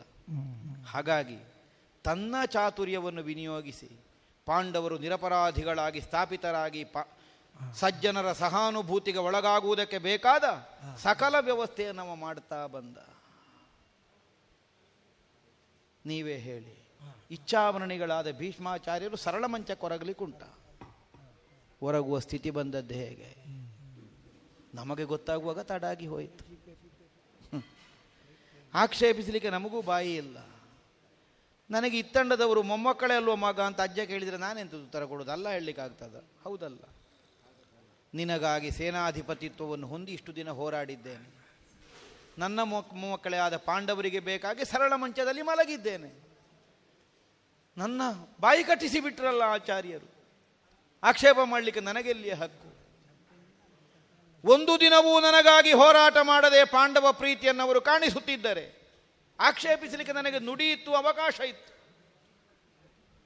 ಕೋಲಗುರುಗಳಾದ ದ್ರೋಣರು 5 ದಿನಗಳ ಕಾಲ ಸೇನಾಧಿಪತಿಗಳಾಗಿ ಕರ್ತವ್ಯ ನಿರ್ವಹಿಸಿದರು. ಏನು ದ್ರೋಣರು? ಕೇವಲ ಆಚಾರ್ಯ ಪರಂಪರೆಯಲ್ಲಿ ಕಾಣಿಸಿಕೊಳ್ಳಬಹುದಾದ ಅರ್ಹತೆಯನ್ನಷ್ಟೇ ಹೊಂದಿದವರಲ್ಲವಲ್ಲ. ಪಾಠಶಾಲೆಗೆ ಬಂದರೆ ಬ್ರಾಹ್ಮಣ, ರಣಕ್ಷೇತ್ರಕ್ಕೆ ಹೋದರೆ ಕ್ಷತ್ರಿಯ. ಈ 2 ಗುಣ ಸ್ವಭಾವಗಳನ್ನು ಮೇಳೈಸಿಕೊಂಡವರು. ಪ್ರತ್ಯಕ್ಷವಾಗಿ ಪರಶುವನಿಂದ, ಪರಶುರಾಮಾಚಾರ್ಯರಿಂದ ಬೇಕಾದಂತಹ ಶಸ್ತ್ರ ಸಂಪದವನ್ನು ಹೊಂದಿದವರು. ಬ್ರಾಹ್ಮಣ್ಯವನ್ನೂ ಊರ್ಜಿತದಲ್ಲಿ ಉಳಿಸಿಕೊಂಡು ಕ್ಷತ್ರಿಯನಾಗಿ ಹೋರಾಡುವ ಕೆಚ್ಚನ್ನೂ ತನ್ನಲ್ಲಿ ಸ್ಥಾಪಿಸಿಕೊಂಡು 2 ಸಾಮರ್ಥ್ಯದಿಂದ ಈ ಪ್ರಪಂಚದಲ್ಲಿ ವಿಜೃಂಭಿಸಿದ ದ್ರೋಣಾಚಾರ್ಯರು. ಮುಖ ನೋಡಿದರೆ ಬ್ರಾಹ್ಮಣ, ಬೆನ್ನು ನೋಡಿದರೆ ಕ್ಷತ್ರಿಯ. ಇನ್ನೊಂದು ಅರ್ಥದಿಂದ ಹೇಳುವುದಾದರೆ, ಅಥವಾ ಬೆಂಗಡೆಯಲ್ಲಿ ಸುಪ್ತವಾಗಿದ್ದಂತಹ ಕ್ಷಾತ್ರವನ್ನು ಮುಚ್ಚುವುದಕ್ಕೆ ಬ್ರಾಹ್ಮಣ್ಯದ ಹೊರ ಕವಚವನ್ನು ಆಂತಂತಹ ಒಬ್ಬ ಪುರುಷ ದ್ರೋಣಾಚಾರ್ಯರು. ಏನು ಮಾಡುವ? ಸದಾಕಾಲ ಸತ್ಯವಂತನೆಂತೆ ಗುರುತಿಸಲ್ಪಡುವ ಧರ್ಮರಾಯನ ರಥ ನೆಲಕ್ಕೆ ತಾಗಿದ್ದನ್ನು ನಾವು ಕಂಡಿದ್ದೇವೆ. ಅದಕ್ಕಿಂತ ಆಚೆಗೆ ನಮಗೂ ಗೊತ್ತಿಲ್ಲ. ಭೂಮಿ ಸ್ಪರ್ಶಿಸದೆ ಸಾಗುತ್ತಿದ್ದ ಧರ್ಮಜನ ರಥದ ಗಾಲಿಗಳು ಭೂಮಿ ಮೇಲೆ ಸಂಚರಿಸುವುದನ್ನು ಕಾಣುವ ದಿನ ಬಂದಿದೆ. ದ್ರೋಣಾಚಾರ್ಯರು ಮುಗಿದಿದ್ದಾರೆ. ತಪ್ಪಿದನೇ ನಾನು. ಮಿತ್ರನಾದ ಕರ್ಣ, ಒಂದು ಕಾಲಕ್ಕೆ ಕೃಷ್ಣನೇ ಹೇಳಿದನಂತೆ ಕರ್ಣನ ಸಾಹಸದ ಕುರಿತಾಗಿ, ತತ್ಸಮಂ ತದ್ವಿಶಿಷ್ಟಂ. ಏನು ಕರ್ಣ? ಗುರುತಿಸಲಾರದೆ ಇದ್ದ ಒಬ್ಬ ಅನಾಮಧೇಯ ಅಲ್ಲ ಪಾರ್ಥ, ತಪ್ಪಾಗಿ ಕಲ್ಪಿಸಿಕೊಡಬೇಡ. ಪರಾಕ್ರಮದಲ್ಲಿ ನನಗೆ ಸರಿಸಮನು. ತತ್ಸಮಂ ಅಲ್ಲ, ತದ್ವಿಶಿಷ್ಟಂವ, ನನಗಿಂತಲೂ ಒಂದು ಹೆಜ್ಜೆ ವಿಶಿಷ್ಟವಾದ ಸಾಮರ್ಥ್ಯವನ್ನು ಕಾಣಿಸಬಲ್ಲ ಸಾಮರ್ಥ್ಯವನ್ನು ಹೊಂದಿದವನು. ಅಂತಹ ಕರ್ಣನ ಸೇನಾಧಿಪತಿತ್ವ. ನಡೆ, ನುಡಿ, ಆಚಾರ ವಿಚಾರಗಳಲ್ಲಿ ಪರಸ್ಪರ ಒಬ್ಬರನ್ನೊಬ್ಬರು ಬಿಟ್ಟಿರದೆ ಅತ್ಯಂತವಾದ ಆತ್ಮೀಯತೆಯ ಮೈತ್ರಿ ಬಂಧವನ್ನು ಹೊಂದಿದಂತಹ ಕರ್ಣ ಕೌರವರು ನನಗಾಗಿ ತನ್ನ ಪ್ರಾಣವನ್ನಾದರೂ ಪಣಕ್ಕಿಟ್ಟು ಹೋರಾಡುವ ಸಮರ್ಪಣಾ ಬುದ್ಧಿಯನ್ನು ಹೊಂದಿದಂತಹ ಮಿತ್ರ. ಪಾಂಡವ ಪ್ರೀತಿ ಇಲ್ಲಲ್ಲ ಅವನಿಗೆ. ಆದರೂ ಉಳಿಸಿಕೊಳ್ಳಿಕ್ಕಾಗಲಿಲ್ಲ. ಒಬ್ಬ ಆಚಾರ್ಯ ಭೀಷ್ಮರ ಸಾಹಸ, ದ್ರೋಣರ ಸಾಮರ್ಥ್ಯ, ಕರ್ಣನ ಪರಾಕ್ರಮ, ಶಲ್ಯಭೂಪನಂತಹ 1000 ಆನೆಗಳ ಬಲವನ್ನು ಹೊಂದಿದ ಒಬ್ಬ ಮಹಾನುಭಾವನ ಸಹಕಾರ, ಇದು ಕಡಿಮೆ ಎಂದು ಪ್ರಪಂಚದಲ್ಲಿ ಗುರುತಿಸುವುದಾದರೆ ಇನ್ನು ಪ್ರಪಂಚದಲ್ಲಿ ಗುರುತಿಸಬಹುದಾದ ಬಲ ಯಾವನದ್ದು? ಇಲ್ಲವಲ್ಲ. ಪ್ರಯೋಜನ ಆಗಲಿಲ್ಲ. ಅಷ್ಟೆಲ್ಲವನ್ನು ಹೊಂದಿದ್ದರೂ ವೆಚ್ಚಕ್ಕೆ ಬೇಕಾದ ಸಂಪತ್ತು, ಹೋರಾಡಿ ಗೆಲ್ತೇವೆ ಅನ್ನುವಂಥ ಆತ್ಮವಿಶ್ವಾಸದ ಸಂಪತ್ತು, ಒಳಗಿನ ಸಂಪತ್ತು, ಹೊರಗಿನ ಸಂಪತ್ತು, ಇಷ್ಟೆಲ್ಲ ಬಲಾನ್ವಿತರ ಒಕ್ಕೂಟ ಇದ್ದರೂ ಇಂದಿನ ದಿನ ನಾನು ಏಕಾಂಗಿಯಾಗಿಯೇ ಉಳಿಯುವಂತಹ ಪ್ರಮೇಯ ಬಂದಿದೆ ಅಂತಾದರೆ, ಶಿವನೇ ಏನಿದು? ಇದಲ್ಲ ಬಲ. ದೈವ ಬಲವಿಲ್ಲದೆ ಇದ್ರೆ ಎಲ್ಲವೂ ನಿಷ್ಪ್ರಯೋಜಕ ಅನ್ನುವುದು ಅರ್ಥ ಆಗುತ್ತದೆ. ಯಾಕೆ? ಭೀಷ್ಮರಂಥ, ದ್ರೋಣರಂಥ, ಕರ್ಣರಂಥ ಯೋಧರ ಸೇನಾಧಿಪತಿತ್ವ ಇಲ್ಲ ಪಾಂಡವ ಪಾಳೆಯದಲ್ಲಿ. ಎಣಿಕೆಗೆ 11ಕ್ಕಿಂತ 4 ಅಕ್ಷೋಹಿಣಿಗಳಷ್ಟು ಕಡಿಮೆ ಸೇನೆಯ ಬಲವನ್ನು ಹೊಂದಿದ ಪಾಂಡವರು. ಆದರೂ ಅವರು ವಿಜಯವನ್ನು ಕಾಣುವುದಕ್ಕೆ ಸಾಧ್ಯವಾಗಿದೆ ಅಂತಾದರೆ ಅರ್ಥ ಏನು? ಲೋಕದಲ್ಲಿ ಕೆಲವರು ಆಡುತ್ತಿರುವ ಹಾಗೆ ಪ್ರತ್ಯಕ್ಷವಾಗಿ ದೈವವೆಂದು ಗುರುತಿಸುತ್ತಿರುವಂತಹ ಕೃಷ್ಣ ಅವರಿಗೆ ಒದಗಿದ್ದು, ನಮಗಮ ಬೆನ್ನು ಹಾಕಿದ್ದು. ಕೃಷ್ಣನ ದೈವತ್ವವನ್ನು ನಾನು ಅಂಗೀಕರಿಸ್ತೇನೆ ಅಂತ ಅರ್ಥ ಅಲ್ಲ. ದೈವ ಅಂದರೆ ಯಾರೋ ಕಣ್ಣಿಗೆ ಕಾಣದೇ ಇದ್ದ ಒಂದು 4 ಕೈಯ ದೇವರು ಅನ್ನುವ ದೃಷ್ಟಿಯಿಂದ ನಾ ಹಿಡಿದ್ದಲ್ಲ. ನಮ್ಮ ಅದೃಷ್ಟ, ಕಣ್ಣಿಂದ ನಾವು ಏನನ್ನು ಕಾಣಲಾರೆವೋ ಅದಕ್ಕೆ ಅದೃಷ್ಟ ಅಂತ ಹೆಸರು. ಅದು ಒಬ್ಬ ವ್ಯಕ್ತಿಯ ಬದುಕಿನ ಜೀವನದ ಗತಿಯನ್ನು ನಿರ್ಣಯಿಸುವಲ್ಲಿ ಪರಿಣಾಮಕಾರಿಯಾದಂತಹ ಒಂದು ಫಲವನ್ನು ಒದಗಿಸಿಕೊಡುತ್ತದೆ. ಇದನ್ನು ನಾವು ಒಪ್ಪಲೇಬೇಕು. ಅದೃಷ್ಟಹೀನನಾದವನಿಗೆ ಏನು ಮಾಡಿದರೂ ಈ ಪ್ರಪಂಚದಲ್ಲಿ ಅದರಿಂದ ಸುಖವನ್ನು ಕಾಣುವುದಕ್ಕೆ ಸಾಧ್ಯ ಆಗುತ್ತದೆಯೇ? ಇಲ್ಲ. ಪಾಂಡವ ವಿರೋಧ ಅನ್ನುವಂತಹ ಭಾವ ಸದಾ ಕಾಲ ಕೌರವನ ಅಂತರಂಗದಲ್ಲಿ ಸ್ಥಾಯಿಯಾಗಿ ಉಳಿಯುವುದಕ್ಕೆ ಕಾರಣವಾದದ್ದು ನಮ್ಮ ದೈವ, ನಮ್ಮ ಅದೃಷ್ಟ. ಆದ ಕಾರಣ ಲೋಕದವರ ಅಪವಾದಕ್ಕೆ ಭಾಜನನಾಗಿ ಖಳನಾಯಕನಾಗಿಯೇ ನಾ ಕಾಣಿಸಿಕೊಂಡೆ. ಸಾಧಿಸಿ ಹೊಂದುತ್ತೇನೆ ಅನ್ನುವಂತಹ ಛಲದಿಂದ ಮುಂದುವರಿದರು. ಇದ್ದದ್ದನ್ನು ಕಳಕೊಂಡು ಏಕಾಂಗಿಯಾಗಿ ಹೋದೆ. ಯಾರಿದ್ದಾರೆ ನನಗೆ? ಯಾರಿದ್ದಾರೆ?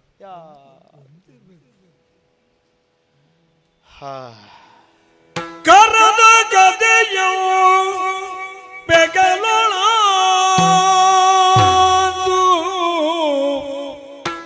ಕರದ ಗದೆಯೋ ಪೆಗಲೊಳಾಂತ ಸುಯೋಧನೋ ಪರಿಯುತಿಯ ರಕ್ತದೋ ಗುಳಿಯ ಹೆಮ್ಮಡುವ ಉತ್ತರಿದುದಯ ಪರಿಯುತಿಯ ರಕ್ತದೋ ಗುಳಿಯ ಹೆಮ್ಮಡುವ ಉತ್ತರಿದುದ ರಣಧಾರಿಣಿಯುಳ್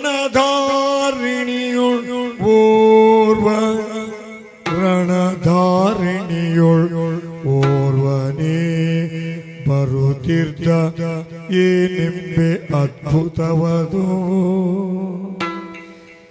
ರಕ್ತದೋ ಕುಳಿಯ ಹೆಮ್ಮೆಡುವ ಪುತ್ತರಿದುತ್ತ, ರಕ್ತದೋ ಕುಳಿಯ ಹೆಮ್ಮೆಡುವ ಪುತ್ತರಿದುತ್ತ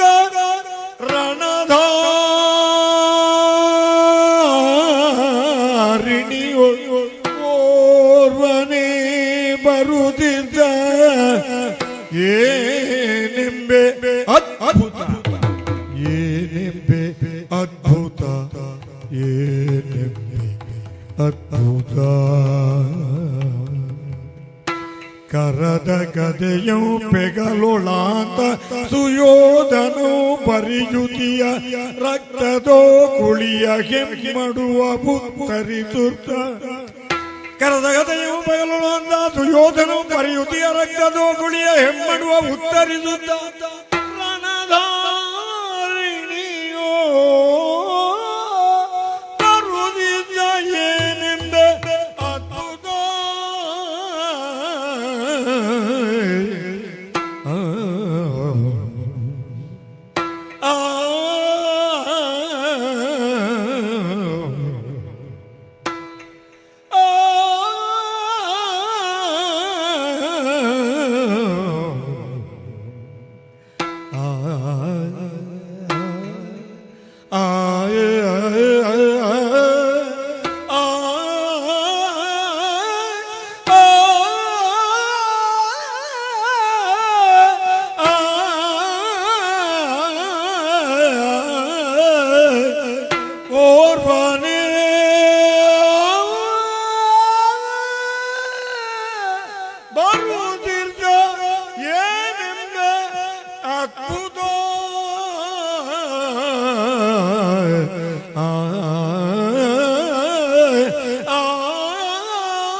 ಯಾರು ನನಗೆ ಅನುಕೂಲರಾಗಬಲ್ಲರು? ಪಾಂಡವ ವಿರೋಧವನ್ನು ಮುನ್ನಡೆಸಿಕೊಂಡು ಹೋಗುವಲ್ಲಿ ನನಗೆ ಯಾರು ಸಹಾಯಕರು? ಎಲ್ಲರನ್ನೂ ಕಳಕೊಂಡು ಒಂಟಿಯಾಗಿ ಹೋದೆನಲ್ಲ ಅನ್ನುವಂತಹ ಭಾವ ಕ್ಷಣಕಾಲ ನನ್ನನ್ನು ಆವರಿಸಿದ್ದು ಹೌದು. ಇಲ್ಲ, ನಿರಾಶನಾಗುವುದಕ್ಕಿಲ್ಲ. ಅರಿವಿಲ್ಲದೆ ತೊಡಗಿದವನಿಗಾದರಲ್ಲೂ ನಿರಾಶೆ ಬರಬೇಕಾಗುವುದು. ಇವರೆಲ್ಲ ಇದ್ದಾರೆ ಅನ್ನುವುದಕ್ಕಾಗಿ ಪಾಂಡವ ವಿರೋಧ ಅಲ್ಲವಲ್ಲ. ಪಾಂಡವ ವಿರೋಧಕ್ಕಾಗಿ ಇವರೆಲ್ಲ ನನಗೆ ಬೇಕಾದ್ದು.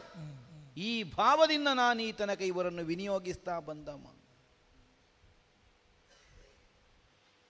ಯಾಕೆ ಕರ್ಣನಿಗೆ ಅಂಗರಾಜ್ಯಾಭಿಷೇಕ? ಊರಿನಲ್ಲಿ ಮನೆ ಮಠ ಇಲ್ಲದೆ ಇದ್ದವರಿಗೆ ಒದಗಿಸಿಕೊಡ್ತೇನೆ ಅನ್ನೋ ಹಠಕ್ಕಲ್ಲ, ಅರ್ಜುನನೊಂದಿಗೆ ಸೆಣಸವಾಡಬಲ್ಲ ಸಾಮರ್ಥ್ಯವನ್ನು ಹೊಂದಿದಮ್ಮ. ಯಾಕೆ ದ್ರೋಣರಲ್ಲಿ ಅತೀವವಾದಂತಹ ಭಕ್ತಿ? ವಿದ್ಯೆ ಹೇಳಿಕೊಟ್ಟಿದ್ದಾರೆ ಅನ್ನುವ ಕಾರಣ ಒಂದೇ ಅಲ್ಲ, ಅದು ಬಿಡಿ, ಗೌಣ ನಮಗೆ. ಒಂದು ಕಾಲಕ್ಕೆ ಪಾಂಚಾಲರ ಸಂಬಂಧವನ್ನು ಹೊಂದಿದಂತಹ ಪಾಂಡವರು ವಿರೋಧಿಗಳಾದ ಕಾಲಕ್ಕೆ ರಕ್ಷಿಸ್ತೇನೆ ಅನ್ನುವಂತಹ ವಚನವನ್ನು ಕೊಟ್ಟಂತಹ ದ್ರೋಣರು. ಅದಕ್ಕೆ ಭಕ್ತಿ ದ್ರೋಣರಲ್ಲಿ, ಮತ್ತೆಂಥದ್ದಕ್ಕೆ? ಪಾಂಡವರು ವನವಾಸಿಗಳಾಗಿ ಹೋಗುವ ಕಾಲಕ್ಕೆ ದ್ರೋಣರ ಕಾಲ ಬುಡಕ ಓಡಿದ್ದೆವು. ಪಾಂಚಾಲದೊಂದಿಗಿನ ಸಂಬಂಧ ಪಾಂಡವರಿಗಿದೆ ಅನ್ನುವುದು ದ್ರೋಣರಿಗೂ ತಿಳಿದ ವಿಚಾರವೇ, ತಿಳಿಯದೇ ಇದ್ದದ್ದಲ್ಲ. ಏನೋ ಪ್ರತಿಜ್ಞಾಬದ್ಧರಾಗಿ ಹೋಗಿದ್ದಾರೆ, ಗುರುಗಳೇ ನೀವೇ ಸಂರಕ್ಷಿಸಬೇಕು. ಆ ಕಾಲಕ್ಕೆ ಅಭಯವನ್ನು ಕೊಟ್ಟಿದ್ರೆ ಹೆದರಬೇಡಿ, ಹಾಗೊಂದು ವೇಳೆ ಆದ್ರಲ್ಲೂ ನಾನಿದ್ದೇನೆ, ಪ್ರಾಣ ಕೊಟ್ಟು ನಿಮ್ಮನ್ನು ರಕ್ಷಿಸ್ತೇನೆ. ಪಾಂಡವ ವಿರೋಧಕ್ಕಾಗಿ ಸಂಬಂಧವೇ ಹೊರತು ಸಂಬಂಧಿಗಳನ್ನೆಲ್ಲ ಕಟ್ಟಿಕೊಂಡು ಪಾಂಡವ ವಿರೋಧ ಅಲ್ಲ. ಹೋಗಲಿ, ಅವರೆಲ್ಲರನ್ನು ಕಳಕೊಂಡರು, ನಾ ಏಕಾಂಗಿಯಾಗಿ ಹೋದನೆ? ಇಲ್ಲ, ಎಂದಿಗೂ ಸುಯೋಧನ ಏಕಾಂಗಿ ಆಗಲಿಲ್ಲ. ಸುಯೋಧನ ಏಕಾಂಗಿ ಯಾವಾಗ ಆಗುತ್ತಾನೆ? ಸುಯೋಧನನ ಒಳಗಿರುವಂತಹ ಪಾಂಡವ ವಿರೋಧ ಅನ್ನುವ ಭಾವ ಹೊರಟು ಹೋದ್ರವ ಏಕಾಂಗಿ ಆಗುತ್ತಾನೆ. ಎಲ್ಲಿಯ ತನಕ ಪಾಂಡವ ದ್ವೇಷ, ಪಾಂಡವರ ವಿರೋಧ, ಪಾಂಡವರ ನಾಶ ಅನ್ನುವ ಭಾವ ನಮ್ಮ ಅಂತರಂಗದಲ್ಲಿ ಊರ್ಜಿತವಾದಂತಹ ಒಂದು ರೂಪವನ್ನು ಹೊಂದಿದೆಯೋ ಅಲ್ಲಿಯ ತನಕ ಸುಯೋಧನ ಒಬ್ಬಂಟಿಯಲ್ಲ, ಇಬ್ಬರು. ಒಂದು ಹೊರಗಿನಿಂದ ಸುಯೋಧನ ಮತ್ತು ಒಳಗಿನೊಬ್ಬ ಪಾಂಡವ ವಿರೋಧಿ, ಎರಡು ಜನ ಇದ್ದೇವೆ, ಒಂಟಿಯಾಗಲಿಲ್ಲ ನಾವು. ರಣಕ್ಷೇತ್ರದಲ್ಲಿ ಬೆನ್ನಿತ್ತು ಭೀಮಸೇನನ ಹೊಡೆತದಿಂದ ತಪ್ಪಿಸಿಕೊಳ್ಳುವುದಕ್ಕಾಗಿ ಓಡಿ ಬರುವ ಕಾಲಕ್ಕಾದರೂ ಆಯುಧ ಬಿಟ್ಟು ಬರಲಿಲ್ಲ, ಆಯುಧ ಹಿಡ್ಕೊಂಡೇ ಬಂದಿದ್ದೇನೆ. ಅರ್ಥ ಏನು? ಯುದ್ಧಕ್ಕೆ ವಿಮುಖತೆ ಅಲ್ಲ. ನನ್ನ ಸನಿಹದಲ್ಲೇ ಸದಾ ಕಾಲ ಪಾಂಡವ ದ್ವೇಷಕ್ಕಾಗಿ ನಾನಿರಿಸಿಕೊಳ್ಳುತ್ತಿದ್ದ ಕನಕಲತಾಂಕಿತವಾದಂತಹ ಗದಾದಂಡ ತನ್ನ ಕೈಯಲ್ಲಿ ಈಗಲೂ ಇದೆ. ಆಯುಧವನ್ನು ಕೆಳಗೆ ಇಳಿಸಿದ್ರಲ್ವ ಪಾಂಡವ ವಿರೋಧಕ್ಕಿಂತ ನಾನು ನಿವೃತ್ತ ಇಲ್ಲ. ನನ್ನ ಮನಸ್ಸು, ನನ್ನ ಬುದ್ಧಿ ಪ್ರೇರೇಪಿಸ್ತಾ ಉಂಟು, ವಿಜೃಂಭಿಸು.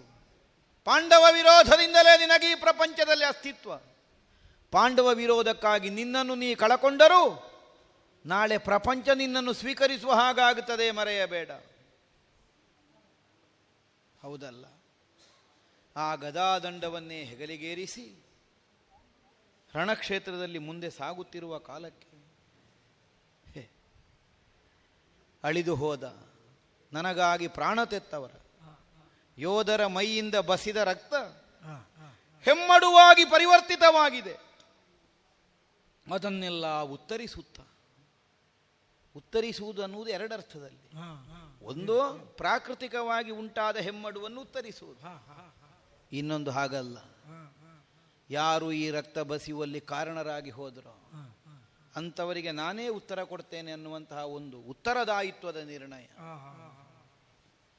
ಅಥವಾ ನನಗಾಗಿ ಅಳಿದು ಹೋದರಲ್ಲ ಅನ್ನುವಂತಹ ಸಂಕಟವನ್ನೇ ಉತ್ತರಿಸುತ್ತ ಆ ಸಂಕಟಕ್ಕೆ ಕಾರಣರಾದವರಿಗೆ ಸರಿಯಾದಂತಹ ಉತ್ತರವನ್ನು ಕೊಡಬೇಕು ಅನ್ನುವಂತಹ ಭಾವದಿಂದ ಮುಂದೆ ಮುಂದೆ ಮುಂದೆ ಸಾಗುತ್ತೇನೆ.